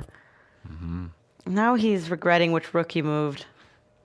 He looks tired. spoiler alert, that was by far the best move according to the computer. I don't understand why above my pay grade, but the other rook would have been significantly worse. Wow. According to the computer. Magnus would still have had decent chances, but not the advantage he currently has. Okay, so Magnus gives up the bishop here, but if anyone can be better, it has to be Magnus here. With an open position with the bishop against the knight and slightly better development. Here he can win a pawn. No. A2 is hanging also. He just saves it, but even if the queens and rooks come off, like the bishop's better than the knight, I think there's decent long-term chances. It's a Magnus type of position. Wesley would love to have the white pieces being a positional grinder himself. B4? No, maybe rook B3? No. Rook B3 would allow some tricks. Knight to D4. Oh, wow. And a fork. Black will land a check. Yikes. Material. It looks like such a chill position, but then suddenly those kinds of things appear out of nowhere. And Magnus is spending some time right now. Oh, wait, it goes deeper. I would have blundered there. Rook B3 was a very good move, apparently, because after knight to D4, white could have played queen H5, threatening checkmate. Oh. He could have, the tricker would have become the tricked. And instead, Magnus goes for a positional approach where he has won a pawn, but has had to part with his bishop. I have seen him win these many times. Only an A pawn left. Oh. Kind of starts smelling a little bit like a draw, but the queens are still on the board. Why did he trade off his B pawn? A B pawn's so much better than an A pawn. Yeah, that was a bit weird. Okay. Rook C3, I suppose. Queen A is such a clever move, though. Protecting everything, no tricks. Yeah, yeah. Like, black had to be careful of the back rank, but now he has created Luft and some breathing space. How to improve for Magnus. If the queens come off... This also looks a little bit similar to my game. Oh. Similar to his game. So in such a position, what would you like to trade off as white in order to improve your chances? Would you want to... I mean, if you could trade off both the rooks and the queens, well, then you're winning. But if you have to choose, do you want the rooks off or the queens off? I think if I were Magnus, I would want the queens off only if I could get another set of rooks off the board. Okay, so one rook left for each would be good chances for white, yeah? Yeah, or all of the rooks off the board. A pure queen endgame, and probably white's king is safe enough that the A pawn will decide. So okay, so what you don't want is only the queens, which he's getting now. Maybe he had to allow it, though. Maybe there was no way to keep the pressure, and he's going to hope that his king is active. He'll now try and trade off one set of rooks. Right, because if rook A8, then you can go rook C8 and trade one pair of rooks. And then run the king over to the A pawn and trying to run it up the board. The black rook on A7 is quite passive, at least. So Wesley needs to be a bit careful. That's why he moves his rook up, so there's no rook trades on the cards. It's so strange to me, because when I was growing up, this saying was that all rook endgames are drawn. Nowadays, it's like, I don't understand anymore. No rook endgames are drawn anymore. Everyone plays everything out, and, well, you get results. I don't understand anymore. To grind. Nothing's a draw when it's 5+0. Yeah, exactly. This I'll format. continue to grind, he just says. Yeah. But Wesley, He's blundered his Yes, pawn. no, No, but much rook F4, rook F4, rook F3. Okay, let's try and flag then. Okay, 3 versus 2. It's a dead drawn endgame. No chance of creating a pass pawn. Flaggeroni. We were talking about the Venezuelan flag. We should be talking about Magnus trying to flag in all these games. Yeah. And Wesley, look at his slight smile. He knows what's happening. Wesley knows. And this is where you try and play like rook b7 and hope the opponent pre-moves rook b3 and try to catch their rook. Yeah. But there's no way for Magnus to advance. I guess I'm only trying to flag myself here. Oh, no. Yeah, Wesley's going to maintain the lead. A draw is a fantastic result with black, half a point ahead of Magnus. Yeah. It does feel like he undersold his advantage, Magnus, grabbing the pawn and then leaving himself with the a-pawn and then letting the a-pawn be traded off. More space. A few small errors. Is Magnus making any progress? Not really, unfortunately. His king is advanced. Now at many points as well, he can just trade rooks if he wants to. Yeah. Rook trade still a draw, unfortunately. Oh, wow. If black can maintain the opposition with the kings. Right. Let's see. Okay. Let's make him earn it. No. Oh, I had rook. Damn it, I had rook. I was kind of close to winning there. I mean, not really, but... As close as he'll get, Magnus. Okay, he's nearly up on time. Yeah. Yeah. It worked for it. Oh, he's earning seconds, but the 50 move rule is going to start kicking into Yeah, when was the effect last time a pawn was shortly. taken? Oh, it was a while ago now. We're at move 86. Can he trade here? Yeah, he can. Can, and this is going to be Oh. a draw. The black king holds its ground. Right, yeah. The h-pawn alone will not be enough. Black's king will go to the corner. And Magnus's king can't bypass. Very well-known draw. Wesley So is going to show it. Even with 40 seconds on the clock, it's enough. And here we go, final few moves now. The king will block the white king, and nothing for Magnus to do. And he's smiling. He's realizing. It is a draw. And Frustration for Magnus. yeah, absolutely. And he's looking through the game now. You can see it in his eyes that he's trying to see what could I have done better. But he can't spend too much time looking at that because we are headed towards the 8th round. But Magnus now a point down. And we skip in here to see other players with 5.5 points, also at the very top of the leaderboard. We have Nihal versus Sevian, and there's still a lot left of this game. Yeah, black has the bishop pair, but the bishop on f1 especially lacks targets. It's not really ever going to hit anything, and at some point might just get traded off. Ooh, this check means the white knight is going to be sat on this square forever, just protecting all the pawns, and massively better for black there. Black could have gone back with his bishop. He would have won either the b4 or the g3 pawns. Missed the opportunity. But Sam Sevian is in a race against time again. Down on the clock.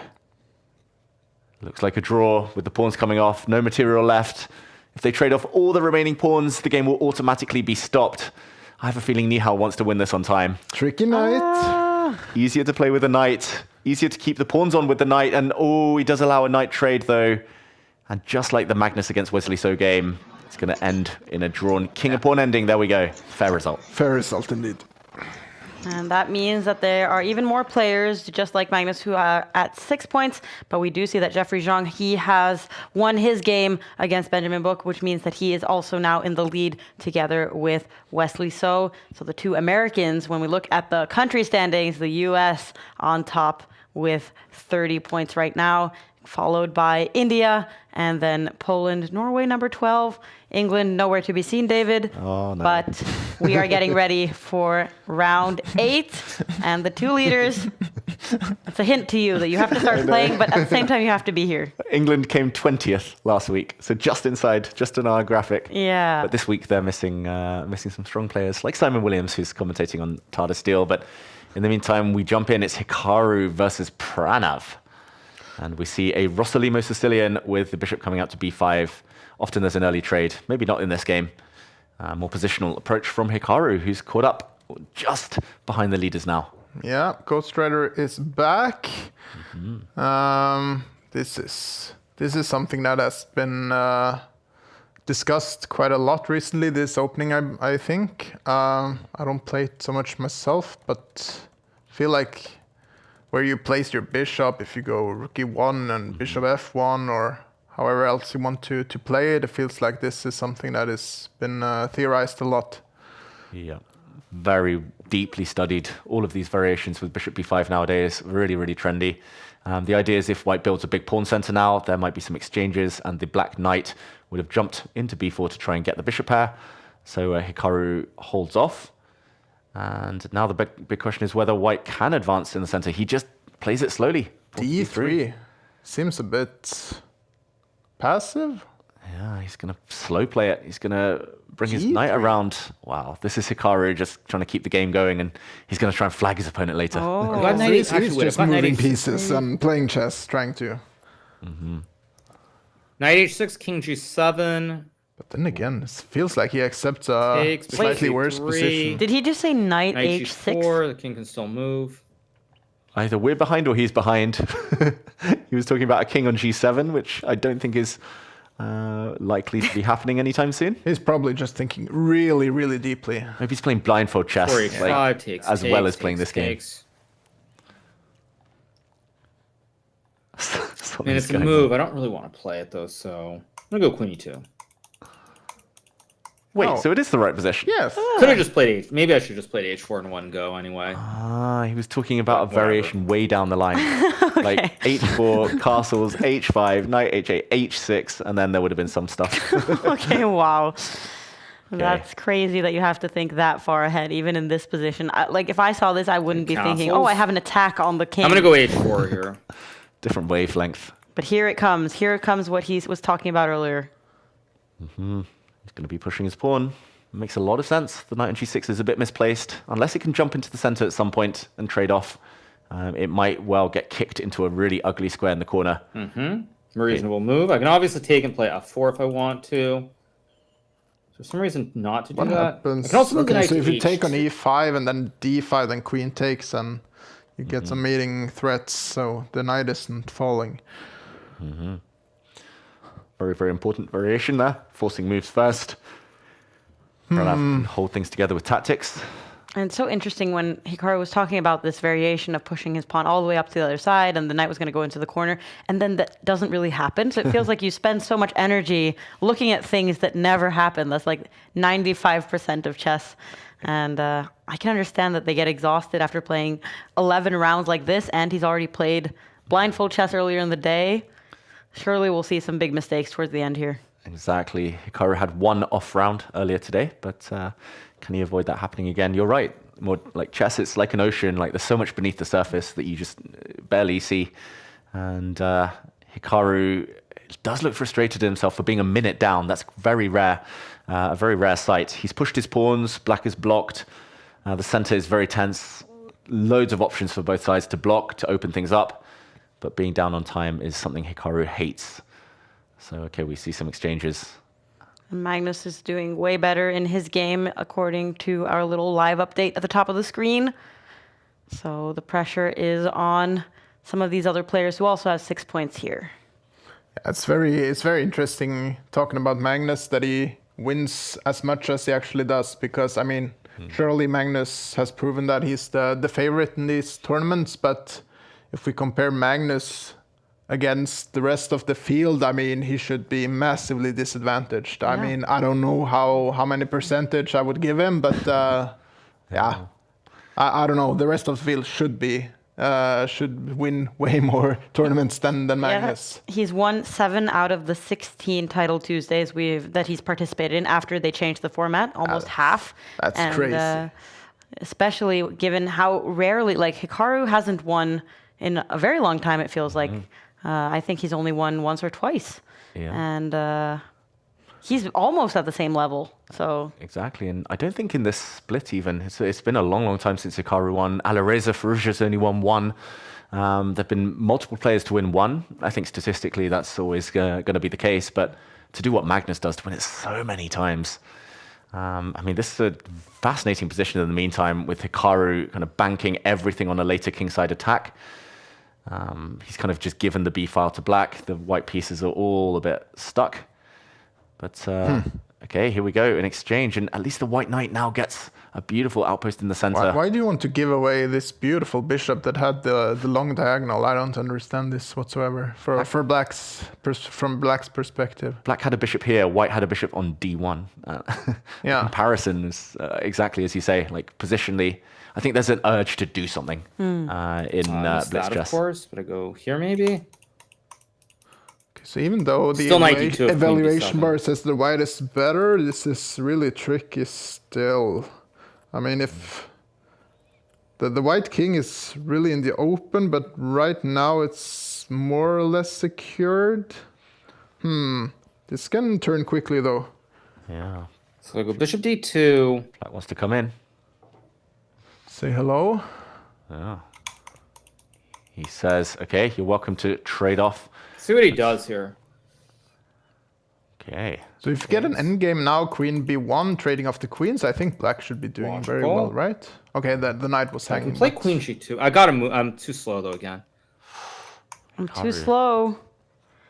Yeah, it's what we saw Now? earlier today. Queen b1, Queen queen b1. b3, maybe better. Queen b1 was even stronger there, apparently. But I just think the fact that he had media obligations today, he played that blindfold game with Magnus, has slowed him down. And now queen b1. Funny. And pressure incoming. Yeah, exactly. 40 seconds up for Pranav. 50 No seconds. attack. This rook on a2 is just standing there protecting the file. Yeah, Hikaru needed to keep more ammunition on the board to go for the black king, but he just never got his attack started. And now it's very one-sided traffic. Yeah, Hikaru is in big trouble here. Just needs to survive, but always losing a pawn at the very least. Then you Two give up maybe. the Maybe I b don't. file though. Maybe then the white takes the b file, black will take the pawn. Calculation needed. Doesn't go for it. I've got to do something fast now though. Oh, he's aware of it. Again, why am I so slow? Here? Listen to the way he's using the mouse right now. He is very frustrated with his... Yeah, I'm just too slow every game. I don't know why I'm so slow, but I'm just too slow. Knight b4. Yeah, knight b4, knight rider. Yeah. Come in. Ghost Rider, David. Ghost rider. Magnus was seeing ghost earlier. I can't even remember what a ghost is. I don't know what I'm even doing. Bishop Here. d8. Blundering is what I'm doing, actually. That's what I'm doing. Take some d3. That looks like a pawn. That looks like a pawn. It is edible. Of course, black can just keep pushing as well. Rook b2 incoming. Blundering is what I'm disaster. Just can barely move a piece. Hikaru defends his d3 pawn. But just pushing the rook forward. Check. Getting out of the way of the pawn is going to be enough. Push, push. Push, push, push. Yeah, this is so easily won. Rook h1. Yeah, rook anywhere on the first rank now. And he's going to be making a new queen. Rook g1, very similar. Yeah. Ooh. Queen. Taking his time, though, Pranav. It's evened out quite a bit on the clocks. He's respecting his opponent. He's... Yeah, I'm just blundering. I'm just too slow. Can also take on b4. If the white rook takes, there's a check with a skewer. The white knight's going to jump in the way, but will get hit. And the king of pawn endgame is going to lose to white. The b pawn. Here we go. Transition. Oh. Yeah, I mean, I'm just too slow. I mean, every Black game king I'm is too in time. slow. Yeah, right. I'm just too slow for no reason. I was fine in that game too, but I'm too slow. I don't know why I'm so slow today, but I've got no rhythm. I was also completely fine around here. Oh, wow. Well, it's an annoyed Hikaru Nakamura who's saying that he's way too slow. And the clock certainly had a part in that game. And that means that Hikaru, he's going to have 6 out of 8 points going into like the final little third of the tournament. And look how even it is. So many players, 9 players at the moment with 7 points. Nobody has a perfect score anymore. It's gotten really close. Anybody have any bets on who's going to win this? You and Christian? Well, I'm sticking to my guy, Magnus, of course. No, I mean, in this such an open field, it could be anyone really, but Magnus has proven to be the strongest over many tournaments. So yeah. Would you take Magnus over the field now? Well, Oh, no, good one. no, So I wouldn't. But if I got a good bet on it, then probably I would. Okay, so still under 50% chance maybe that Magnus wins the tournament. Yeah. But, yeah, it feels like maybe the group on 6.5 have a chance if they win their last 3 rounds, but Hikaru now probably out of it. we tend to see every week. 9.5 is the winning score, more often than not. So it's just that final sprint after this last break that will decide everything. Yeah, the players are they're going to have a short break once again, and we are going to sum up the action before the last 3 rounds of this game week. Here we go.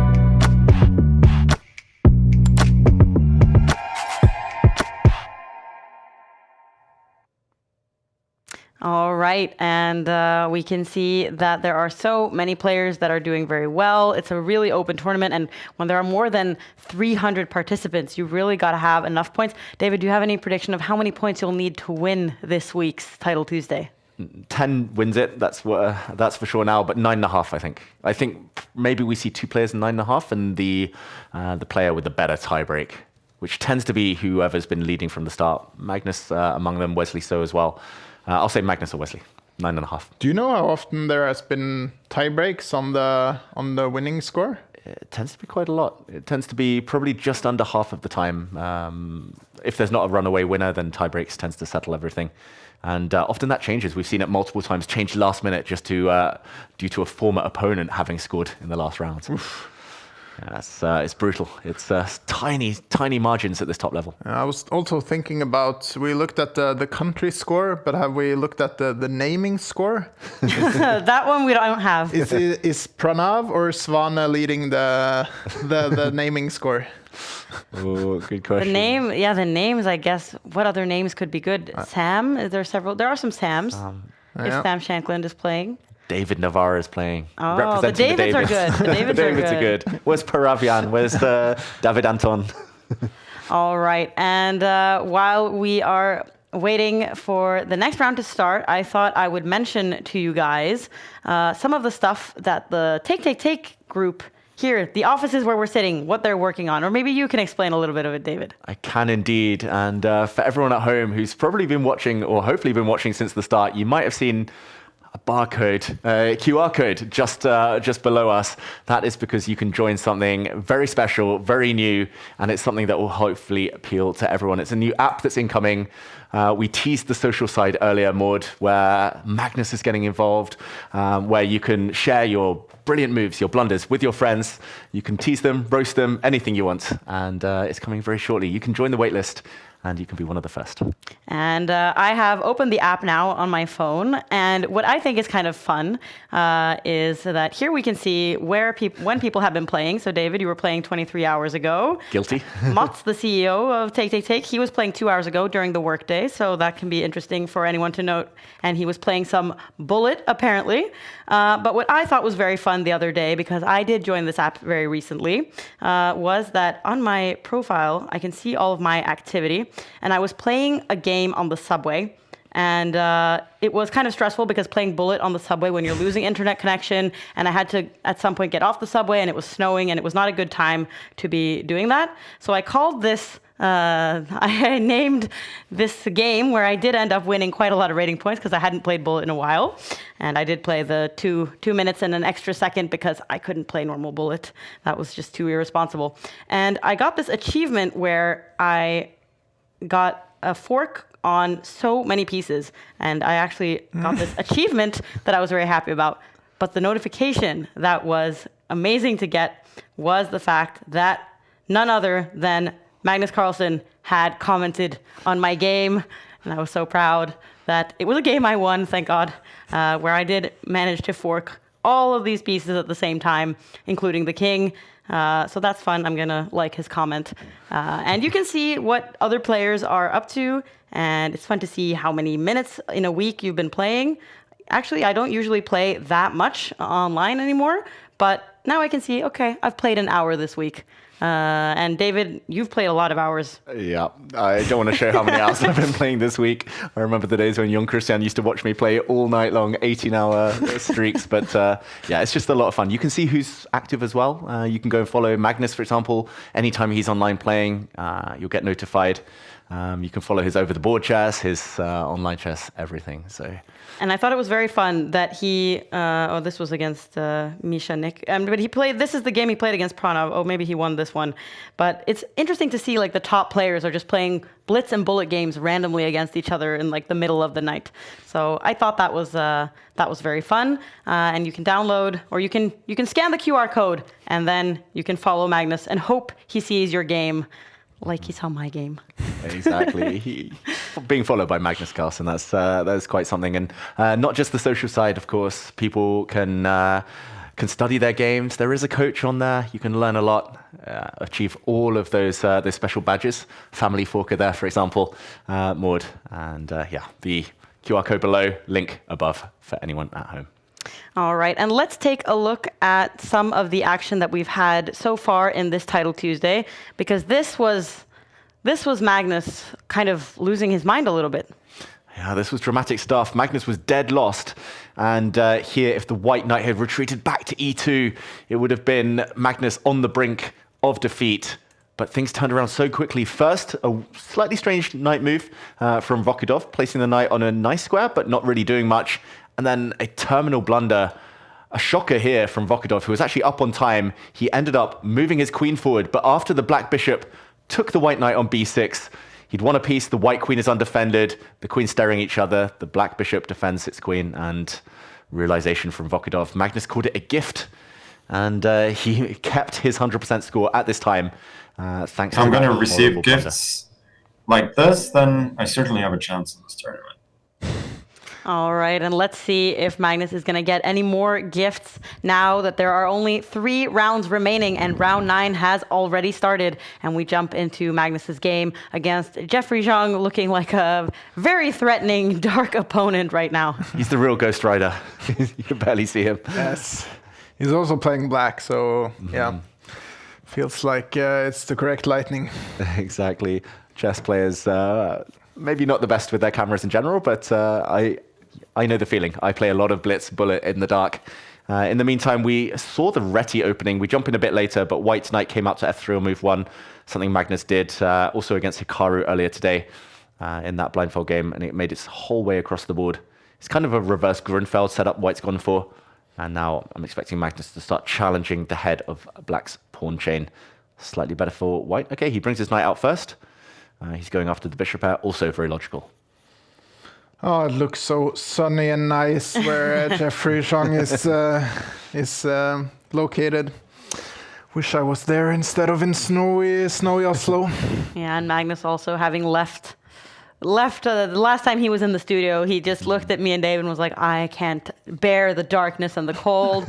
He even got Faustino to agree with him and say, yeah, it's terrible. I don't like the snow. And then the both of them left for Spain and never came back.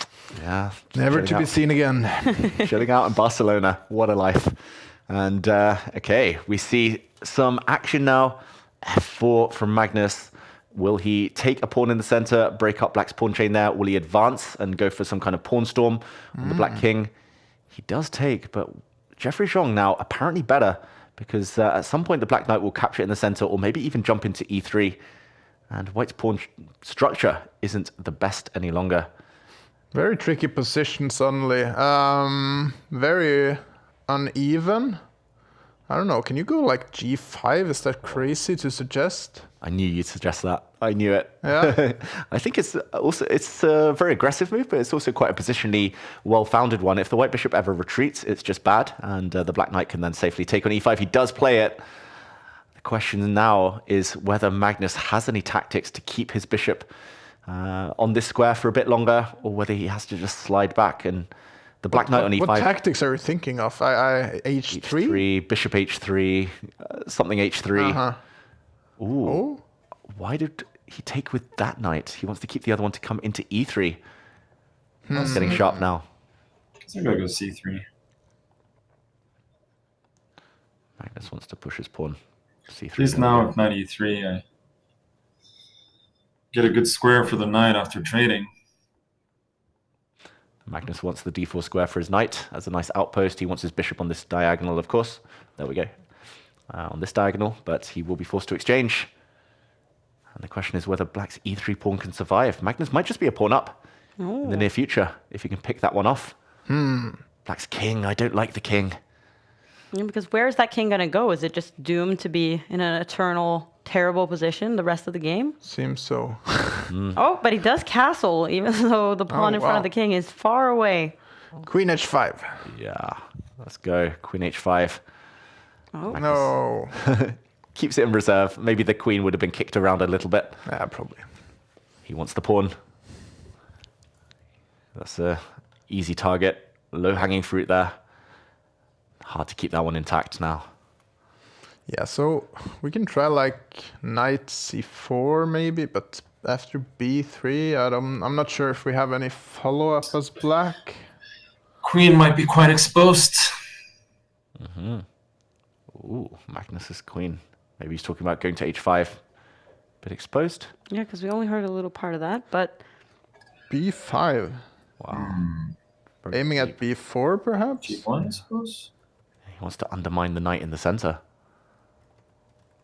I wouldn't hate... It's giving up another pawn, though. Okay, Magnus respects it. Interesting. Yeah, I was going to say I wouldn't hate playing a3, but now maybe the knight is a bit more stable on c4. Yes. Possibly that's the idea for Jeffrey Zhang, but nice safety first move from Magnus. It was worth noting, black could have actually grabbed a pawn on a2 as well and might have got away with it, but that's the type of thing you never do, especially in blitz chess, because the bishop might have been caught on the a2 square earlier. But Yeah, I didn't even see that pawn was hanging. That's such a blind spot. Yeah. But these pawns are so tricky to take. It's like the classic Fischer blunder where he took the pawn on h2. No, a2. h2. h2, yeah. And got trapped. Exactly. Game 1 of the 1972 World Championship match. Strange game. Yeah. Ever since that, nobody ever dares take an h2 or a2 unless you can guarantee you get out. But everyone collectively agreed we don't do that anymore. Yeah. Exactly. That went viral long before the days of the internet. So rook d8. Okay, there's a pin here. There's a pin on this diagonal. How does Magnus relieve the pressure? The black knight might come back in the near future. Maybe rook d3 then? Just to defend everything. Yeah. Magnus still has an extra pawn, and Zhang has these double pawns, so Magnus is better according to the evaluation bar at the top of the screen. But I'm looking at the clocks, really. It seems like that's his best bet at the moment. Yeah, Jeffrey needs to play for tricks Yeah, now. right. b4. Does he want bishop Is that a g4? trick? Does he want knight g4? That's very tricky. After a I don't capture, want to Magnus is... see it. This is also, by the way. Magnus don't want to calculate. Who does? No, but he has to. f6. Right now, he really has to calculate because this is getting tricky. I think this is reasonable. I don't see why this is a blunder. Yeah. Oh, does he want? No. Is he just going to take? There we go. 2 pawns up. Okay, so take on I a1 mean, bishop and then... d3, queen No. g1, bishop g4, queen g1, knight looking at these g4, He's calculating after making his rook move. e2. Move first, think later. Great book by All of Vinnie those Hendricks. seem fine.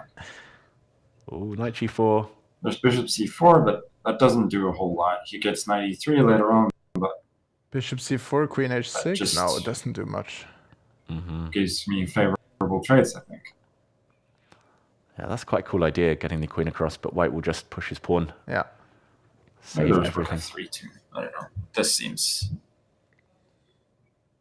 kind of simpler. Okay, Magnus going for some things that he thinks are simpler to avoid calculation, but he has more than a minute extra now on the clock. Oh, Ooh, Jeffrey's going all in. He sacrificed the exchange, a rook for a knight. There are some threats. Smothered mate idea potential, but all covered now by Magnus. No more checks. He is up. Rook for knight, and he's got an extra pawn.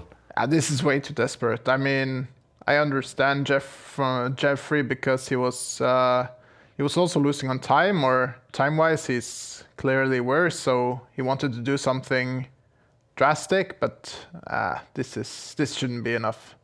Yeah, white's bishop keeps everything covered, nice and safe. Queen's coming off would spell the end. Magnus just needs to activate somehow. And yeah, find that winning plan. Maybe if he can improve his rook. I don't think he wants to jump in and offer the queen trade yet while the black queen can still come in. Oh, but he does. Queen d2. Does. Yeah. He's calculated this. Doesn't work. K2. There we go. And queen f2. Beautiful Okay. tactics. Good game. I think. Ah, I don't know if everything was was correct, but it felt to me as though my mind was working reasonably well. Oh, he did not take, yeah? Yeah. All right, so this is the first time today. It's in the 9th round of the tournament that Magnus finally says, my mind is working. And we jump into this game between two others that are in the lead with 7 points at the moment, but they'll need to get a whole point if they want to catch up to Magnus. But it looks like there's going for a draw back and forth here. Yeah, it's a draw. It's a draw. He didn't want to play on Alexei Serrano despite having the queen because he was facing 2 rooks and a knight. And if the checks ever dried up, he would have been material down. We jump into another game. Nihal Serene looks totally winning here. Partly because of his extra pawn, but also hard to defend f6 without allowing any forks. h5 also a weakness, and okay, black's going round, but this square's covered. The black knight is so bad. He can start advancing his king, his pawn. He's going to get the win here. Black's Easy king's win. so bad. Easy win. Yeah, easy. 30 seconds should be enough, we think. Yeah. Especially for Nihal. Yeah, he's very good at very quick computer chess, but so is Pranav. One of the Pranavs. We saw that Magnus had played against a Pranav in the Take app, but it looks Who decides on this profile picture? I think it's himself. Is it? Yeah. That's the chess.com profile picture, Wow. I believe. And yeah, What's your profile picture, David? I'm very vain. It's just a picture of me playing chess. Too boring, yeah. Very boring. And okay, Nihal frowning. He doesn't want to allow any stalemates. 11 seconds. He doesn't want to show how to checkmate with bishop and knight versus king either. Understandable. So he's just going to push his pawn forward now and get the checkmate. There we go. Resignation from Pranav. Checkmate was incoming with the new queen. Nice technique. Smooth. And that means that Nihal has caught up to Magnus and will also have 8 points. And we can also see on the standings that Wesley So has won his game against Sam Sevian. So that means that he also is the third and final leader. But this whole group of people at 7.5 points, loads of people at 7. It's very close this week, I would say. It's really a lot of different people's game. It's going to be exciting with 2 rounds left. Oh, Magnus against Nihal, I think. Almost a forced pairing. Yeah. It's not going to be easy. Nihal is so speedy. Magnus cannot get into a flagging battle against him. Nihal's been very impressive today. Good call. Oh, yes. I'm good with the pairings. Yeah, you are. Shout out to Hammer. And Wesley So playing against Dennis Lazovic. So that's also a tough matchup where it will be very important for Dennis to try to win that game and catch up to the leaders. But we are going to have our focus on the top guys at the moment, and Magnus in a smiley, good mood, it seems. And Nihal is a bit of a crowd favorite. He starts with the accelerated London system, bringing the bishop out to f4 first, and now maybe a Jabava London system. Magnus is going to play e6. He did that against Gukesh in the World Cup in 2023, defeated him there. Okay, and e4, he's going to offer a French in the near future with a quick d5. a6 is guarded against the knight coming forward. This is fascinating. I wonder whether this is prep from Nihal, because Magnus won that game against Gukesh with black very convincingly, and pawn sacrifice. I believe this is going the exact same way as that game from a few years ago. Magnus, he does this against the younger Indian players. Yeah, because he remembers that game. A3 and then... Yeah, here we hear it. Bishop takes c3, queen takes c3, and d takes e4. And unless Nihal has some incredible novelty up his sleeve here, then black is doing relatively all right. So just as you said, David, he remembers that game, and he's still in that game, and actually it's Nihal now who's doing something else. Well, actually, this is how the game continued, I believe. The queen took the pawn, and now Magnus offered the queen trade. There we go. Queens came off, and as Magnus likes to do, he ground down Gukesh in an endgame. That was a few years ago, of course, before Gukesh was world champion. But such an interesting position, and suddenly it just fizzles out into a relatively boring endgame-ish position. But and we could see also Nihal's reaction there when he was like, "Ugh, we're trading the queens, huh?" You don't beat Magnus often in these types of positions. You need to catch him unawares. You need to attack him.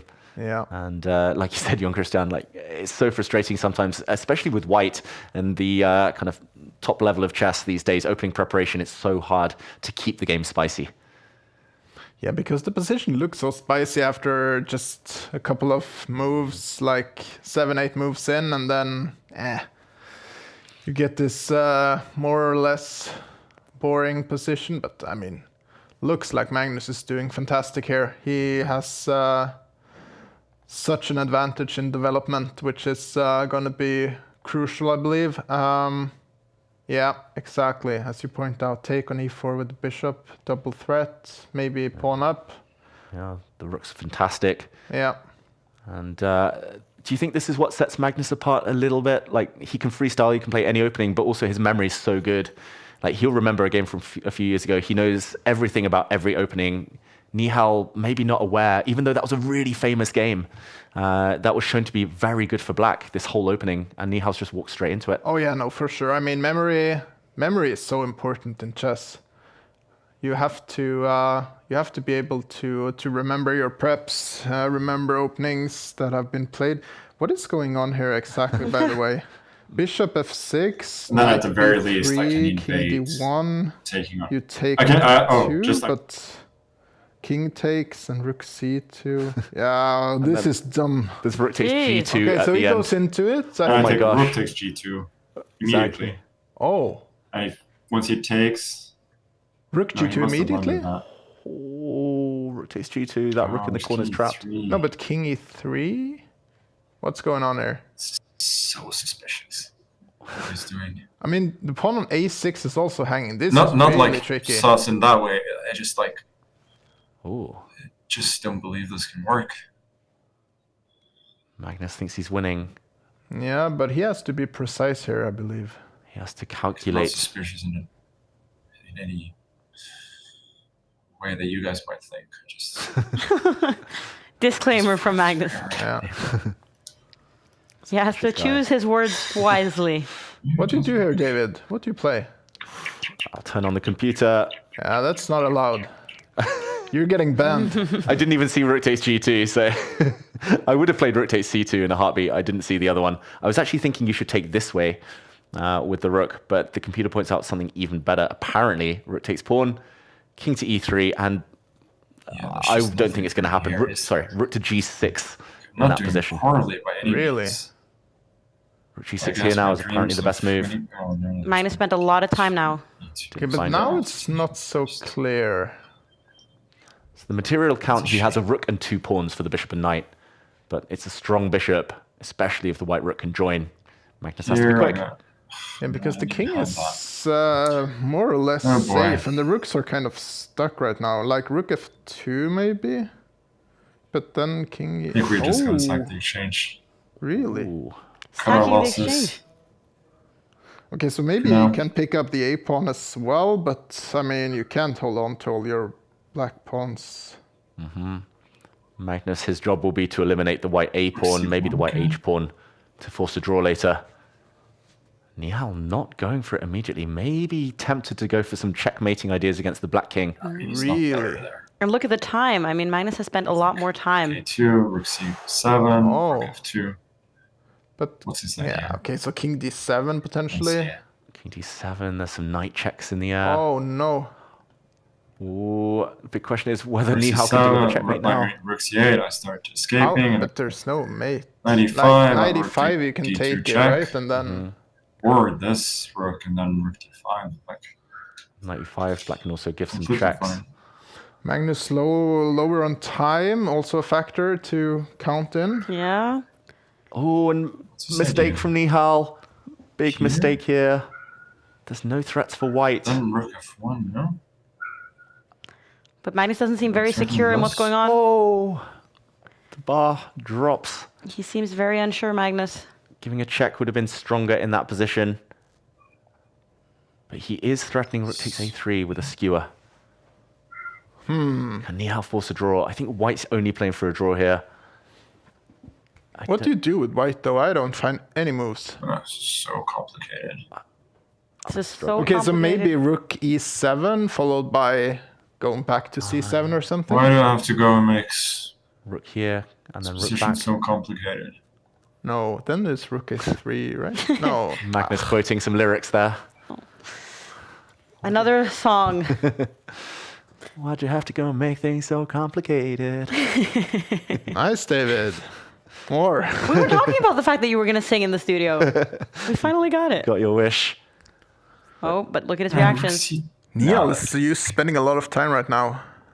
He knows it's important, but he doesn't have time. He has 1 minute left on the clock, and he's sitting with his head in his hands like this, as if he's playing a classical game. There's no choice. You have to give a check. It's just a question of which one, like checking from which angle. It's feels so unnatural to go back. A ton of time. Really? He's spending a ton of time. Can you Even take Magnus. an H2? Yeah. Probably crazy. Take just to get pieces off the board. I don't know. Rook to F2 looks tempting as well. The White King is going to have to, there we go, march up the board.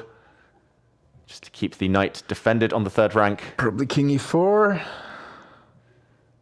King E4 would make a lot of sense. One of these two moves forced. Nihal still tanking. Why though? Just have to make a move. Yeah. It's got to be one of those king moves, no choice. Very tense. This is very tense. Okay, check from King Magnus. F4, then I can go Take on H2? D7, I believe. No. Ooh, he wants to get out of the mates. Yeah, makes sense. There was the idea of rook to D3 and rook to D8 mate, so now the black king is free to run.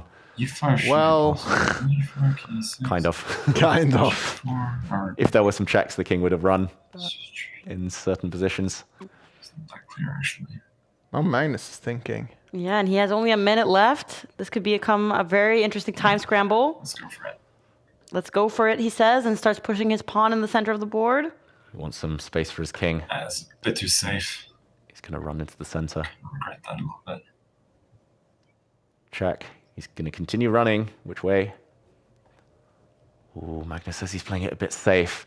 If he takes this knight now... It's too safe. Oh, Too can he safe. flag Nihal? Flagging Nihal is so difficult. He's so fast. But he has 30 more seconds than him. He must have enough confidence in that situation. Ooh. Check on A2? Oh, check on A2. Check. The white knight's going to come back and block. There was a hit on the rook in the corner. And now we see Magnus. Can he win it? He got the rooks off the board. He can play this on forever. Yeah. 15 seconds. Should be enough now for Magnus to win on the board and the clock. He gets another pawn. E5. Oh, that looks strong. Oh, Ooh, he's going for the other pawn. Now E5. Magnus is closing in for the kill. Here, H5. Knight E4. Why but he not? has to keep up his tempo because Play. Come on. move. Gotta move. Should be enough. Bishop and knight struggle to coordinate together without a rook. Oh, there's a fork. Okay. there are forks all over the place. Nihal has not given up yet. Nope. He defends has really turned well, on the and he's really turbo. fast, so He defends well it's and he not a plays really foregone fast. conclusion by any means. Here's the trousers. It's the two pawns, the trouser legs here. Can't stop both of them. There we go. A new queen is born. The knight was hanging, but Magnus is just playing for time now. Didn't see that. Totally winning position. The queen and king. 1 second left for Nihal, but he's only He's spending getting milliseconds. Okay. But Magnus actually managed to checkmate him on time. Okay. Good stuff. Tough game. Wow. That was a really classy game. for Very, both players. very tactical, unclear. All right, so Magnus heading into the final round with 9 points alone, it seems, and we already have the final round pairings, and it's Denis Lazovic who has 8.5. He has to win against Magnus. If he does, he will win the tournament. And if Magnus draws, he'll have to be dependent on tie breaks, which is always risky. So, Jon Christian, what do you think Magnus is going for in this game? Maybe we'll play the. It's Lazovic plays Sicilian, right? So And E5. and E5. Mostly okay, yeah, E5. okay, E5. I was about to suggest the Alapin, but Oh, he's going to go for the 4 knights. He normally plays this if he wants to play with the safety break on. yeah. This is known to be a very equalish type of middle game that we're about to see, but one where white runs minimal risks. He has used this, though, to defeat the likes of Hans Niemann, Magnus. And especially because Lazovic might feel he needs to press for a win. Yeah. If black is too ambitious, it could backfire. Magnus likes to play the move bishop out to G5 in this position. First, bishop F4. Strikes me how strong these players are. It's like playing, even though they only have 5 minutes on for the entire game. it's the quality of the games are higher than than my classical games. It's like it's amazing to watch. I believe. I think it's really it's really impressive.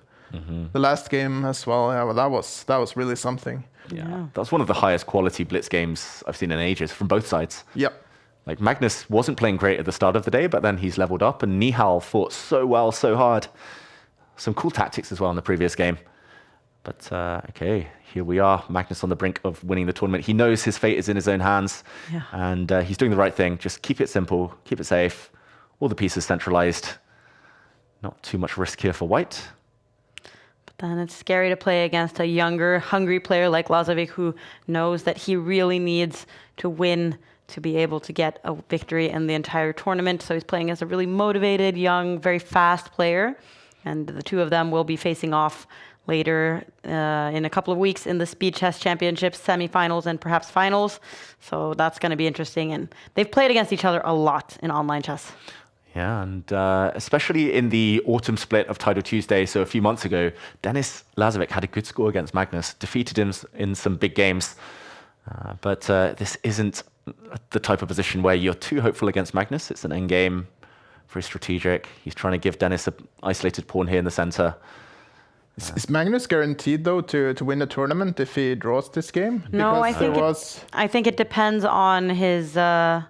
No, if he wins, he's the only one with 10. If he wins, yeah. But if he draws, then he could be caught up, and then it will be the tiebreaks that determine it. And players that you've played in the first round, they do have a tendency to leave the tournament as it progresses because they're not doing so well. And at some point, you get tired of losing a lot of games in a row. So at the end of the Tidal Tuesday tournaments, we might have started with 300 players, and we might be down to like 200 something. And then it becomes a kind of a question of a bit of luck. And I'm not sure Magnus wants to be dependent on the tiebreaks, but it seems also like he's pretty happy with a very equal endgame here. Is Magnus aware of the tiebreak situation, do you think, or is he just... You can see it when you play these tournaments on the chess.com browser, like the live tiebreaks. Yeah. So, well, at least before this round, he'll have seen that Denis Lazovic, from the score group below Magnus, half a point behind, has the best tiebreak. So by drawing this game, he would rule Denis out, of course. He'd be half a point ahead. And if Denis's tiebreak's higher than everyone else, then good chances. We'll keep an eye, though, on Alexei Serrano, who's the only other player who could catch up Magnus if this game is a draw. So far, it looks very, very balanced. Black with an isolated pawn, but very active pieces. Magnus seems to have a small edge, though. Like the d-pawn is isolated, semi-weak. Now maybe bishop f5. Trying to get the square for his knight, perhaps? Oh, I like that one. Yeah, and if the white knight ever gets to f5 without being traded off, h6 is always a backward pawn. Yeah. Bishop f5 is nice. It strikes me that the Magnus is able... He has the ability to just play equal position or equal openings, but still, even though the position is very, very equal, he manages to still put on some pressure and, very often win. I remember vividly the game that you mentioned against Hans Niemann, where he had very... the position was so equal, but still...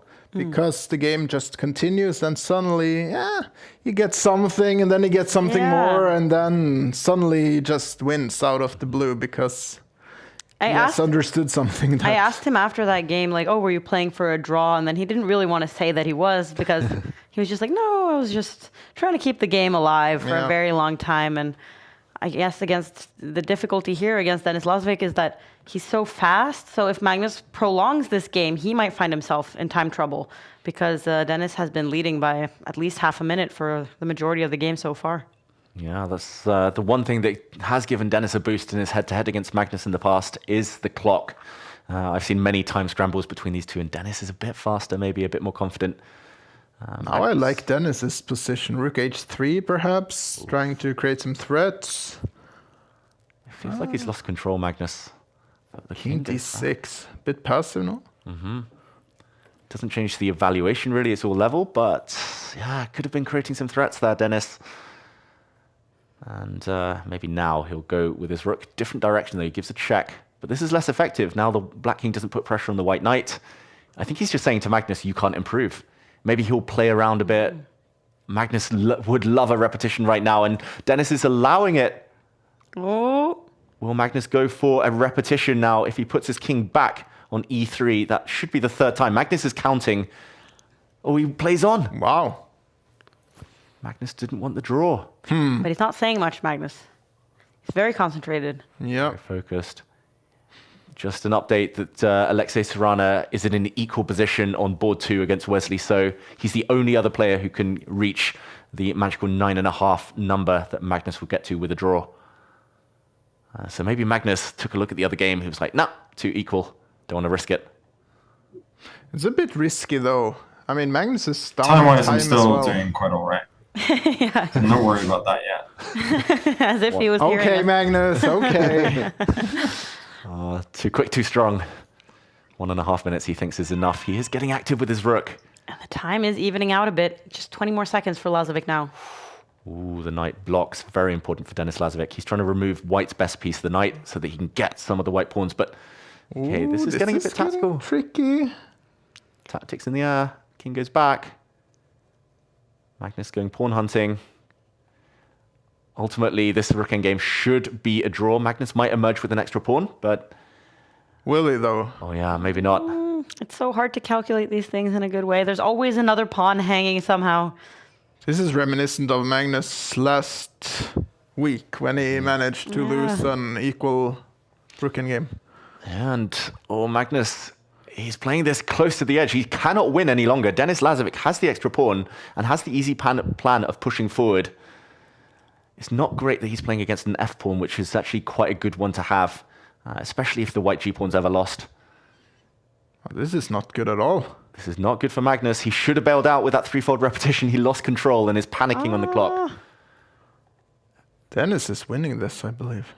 I think this is great winning chances. It's still a theoretical draw if Magnus puts Okay, his so king back king on g2, e2. king h2. Maybe this is simple.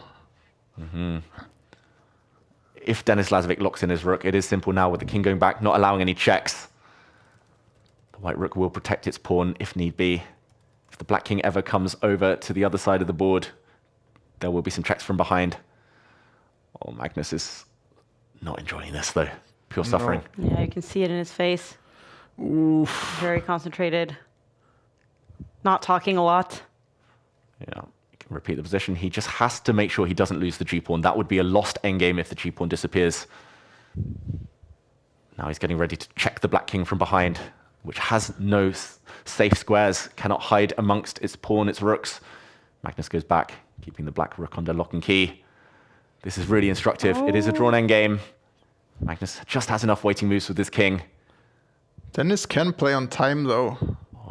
Yeah, but it's evened out, actually. Magnus has been doing a good job of playing quick moves. Oh, and Dennis actually sacrificed his pawn there, but got a hold of Magnus's one. There's just one pawn left on the board. This is the famous Philidor position. For anyone who wants to learn about rook endgames, this is vital. Cutting across the board. If the black pawn ever moves, the white rook goes behind with some checks. This is a dead draw, but is Magnus quick enough to hold on? Can Denis Lazovic win on time? Neither of them are thinking about the draw. This is... Oh, Magnus can now take the rooks. He should have enough time with 20 seconds left to hold this. Quite easy. As long as you put your king on the right square there. There we go. The rook trade's going to save him. We're going to see a draw, and Magnus gets to 9.5. That means only Alexei Serrana can catch him. And we need to hop into that game, but it's been a draw as well. Just as we jumped in, the players were repeating moves with the rook going back and forth, g3, h3. Magnus is the winner. Magnus is the winner, and Serrana there with 11 seconds in a very difficult situation. Looks like he's looking at the scoreboard and was annoyed in this moment for realizing, if I had just gotten the victory, but too little time in a very equal position. And we see now that Magnus, the only one with 9.5 points, the tie breaks aren't going to determine it. Let's hear what Magnus says. Okay. Well, we don't need to hear him. Let's just watch his celebration.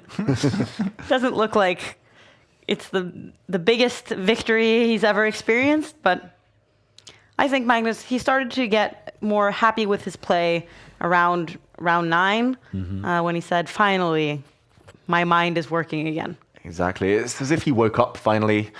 He got to 5 out of 5, mostly through gifts from his opponents and some shaky moments. Then a couple of draws. Yeah, but after that second break, it felt like it was Magnus at his best. And curious that we see a player on 9.5 and only one on 8.5. And a lot of players in between. And also quite amazing, I would say, that Wesley, after starting the tournament in such a good way, only gets 10th place, which is a single point for the Champions Chess Tour standings. So that's not a lot to take home with you after such a good result, really. Yeah, no, congratulations to Magnus, who reaches 9.5, as you expected would be the winning score, David. Magnus is such a beast. I mean, even though he's not having his best day, it's more than enough. It's enough. Yeah. So no, he's really the guy to beat in this tournament for sure. Exactly. That's the sign of all great champions, all great sports teams. Like even when struggling, they find a way to get the result. And Magnus didn't have it easy. He came up against some tough opposition, but there we go. He emerges at the top. Where's Hikaru? I don't see him on this first page. Probably ended up on 8 points, maybe just slightly low on the tie breaks. Magnus just Mr. Consistent. How does he keep doing it week after week? Well, the one thing he hasn't achieved, and that he also mentioned in the interview earlier today with the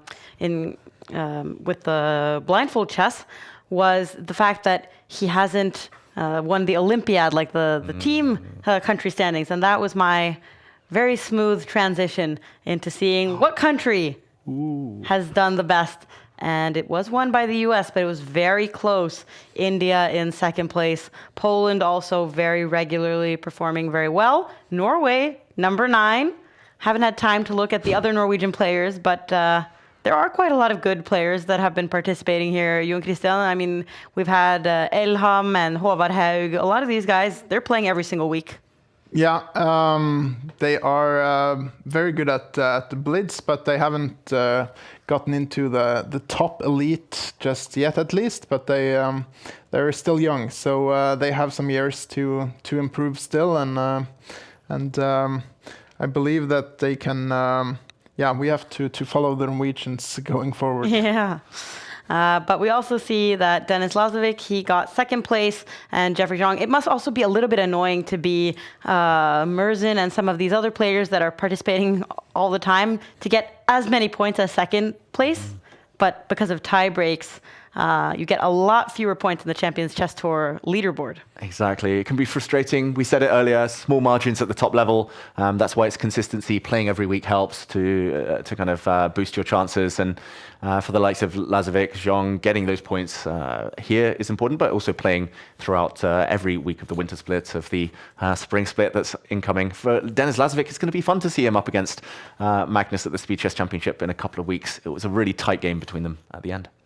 And other names that we might notice, this Polish player in 5th place, I haven't seen much to him. I always feel like when I see a Polish flag on the top of the standings, I always assume it's Jan-Krzysztof Duda, but he lost very early on, and I don't know how it ended up with him, but Poland has other good players. Exactly, and there's a very loyal kind of group of Polish players who play every single week.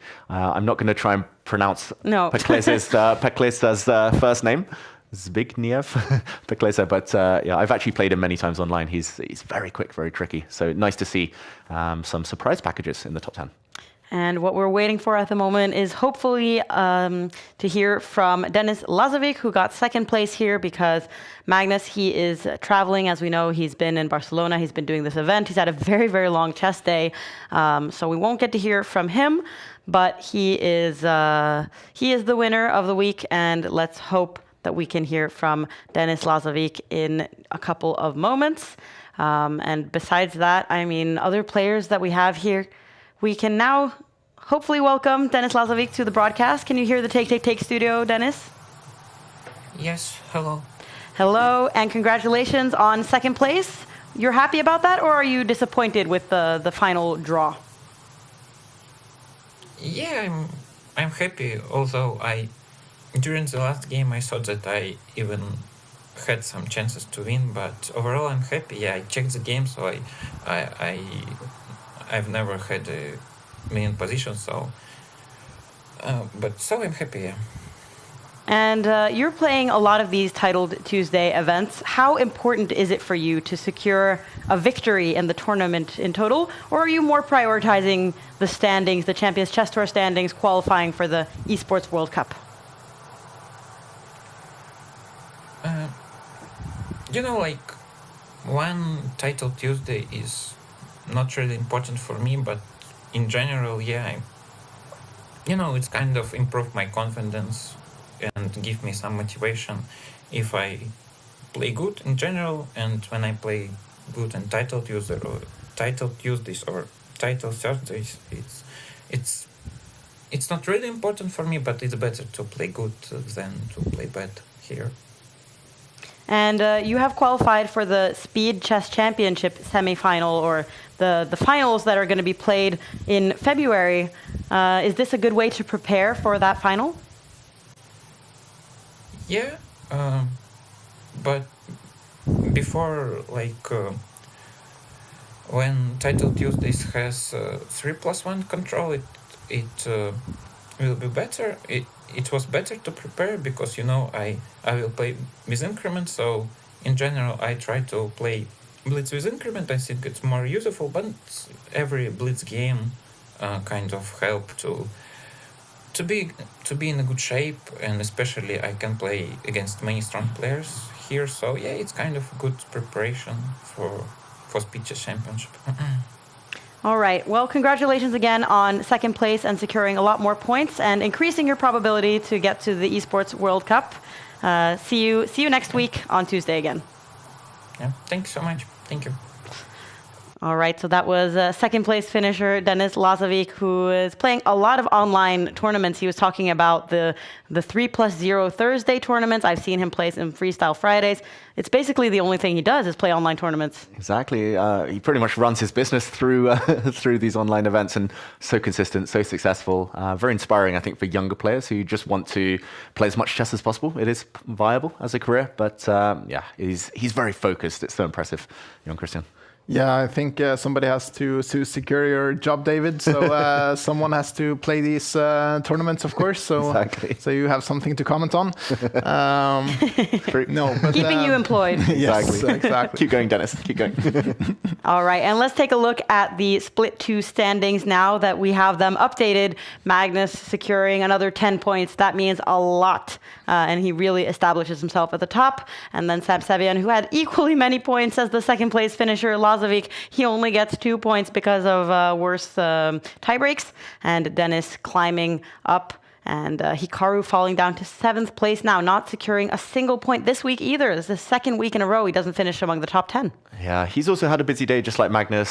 Some travel. They're making their way to Europe for those Speed Chess Championships, but disappointing from Hikaru. He looked really sharp during the blindfold game, but it's been a long day. And I guess not all the favorite can triumph every single time. But I guess Hikaru will be happier to look at the Champions Chess Tour standings overall. That includes both Split 1 and Split 2. In that standings, he will still be number 2 according to my calculations. And as we can see, if you have a little light green in front of your name, that means that you are qualified for the Esports World Cup if we had been finished today.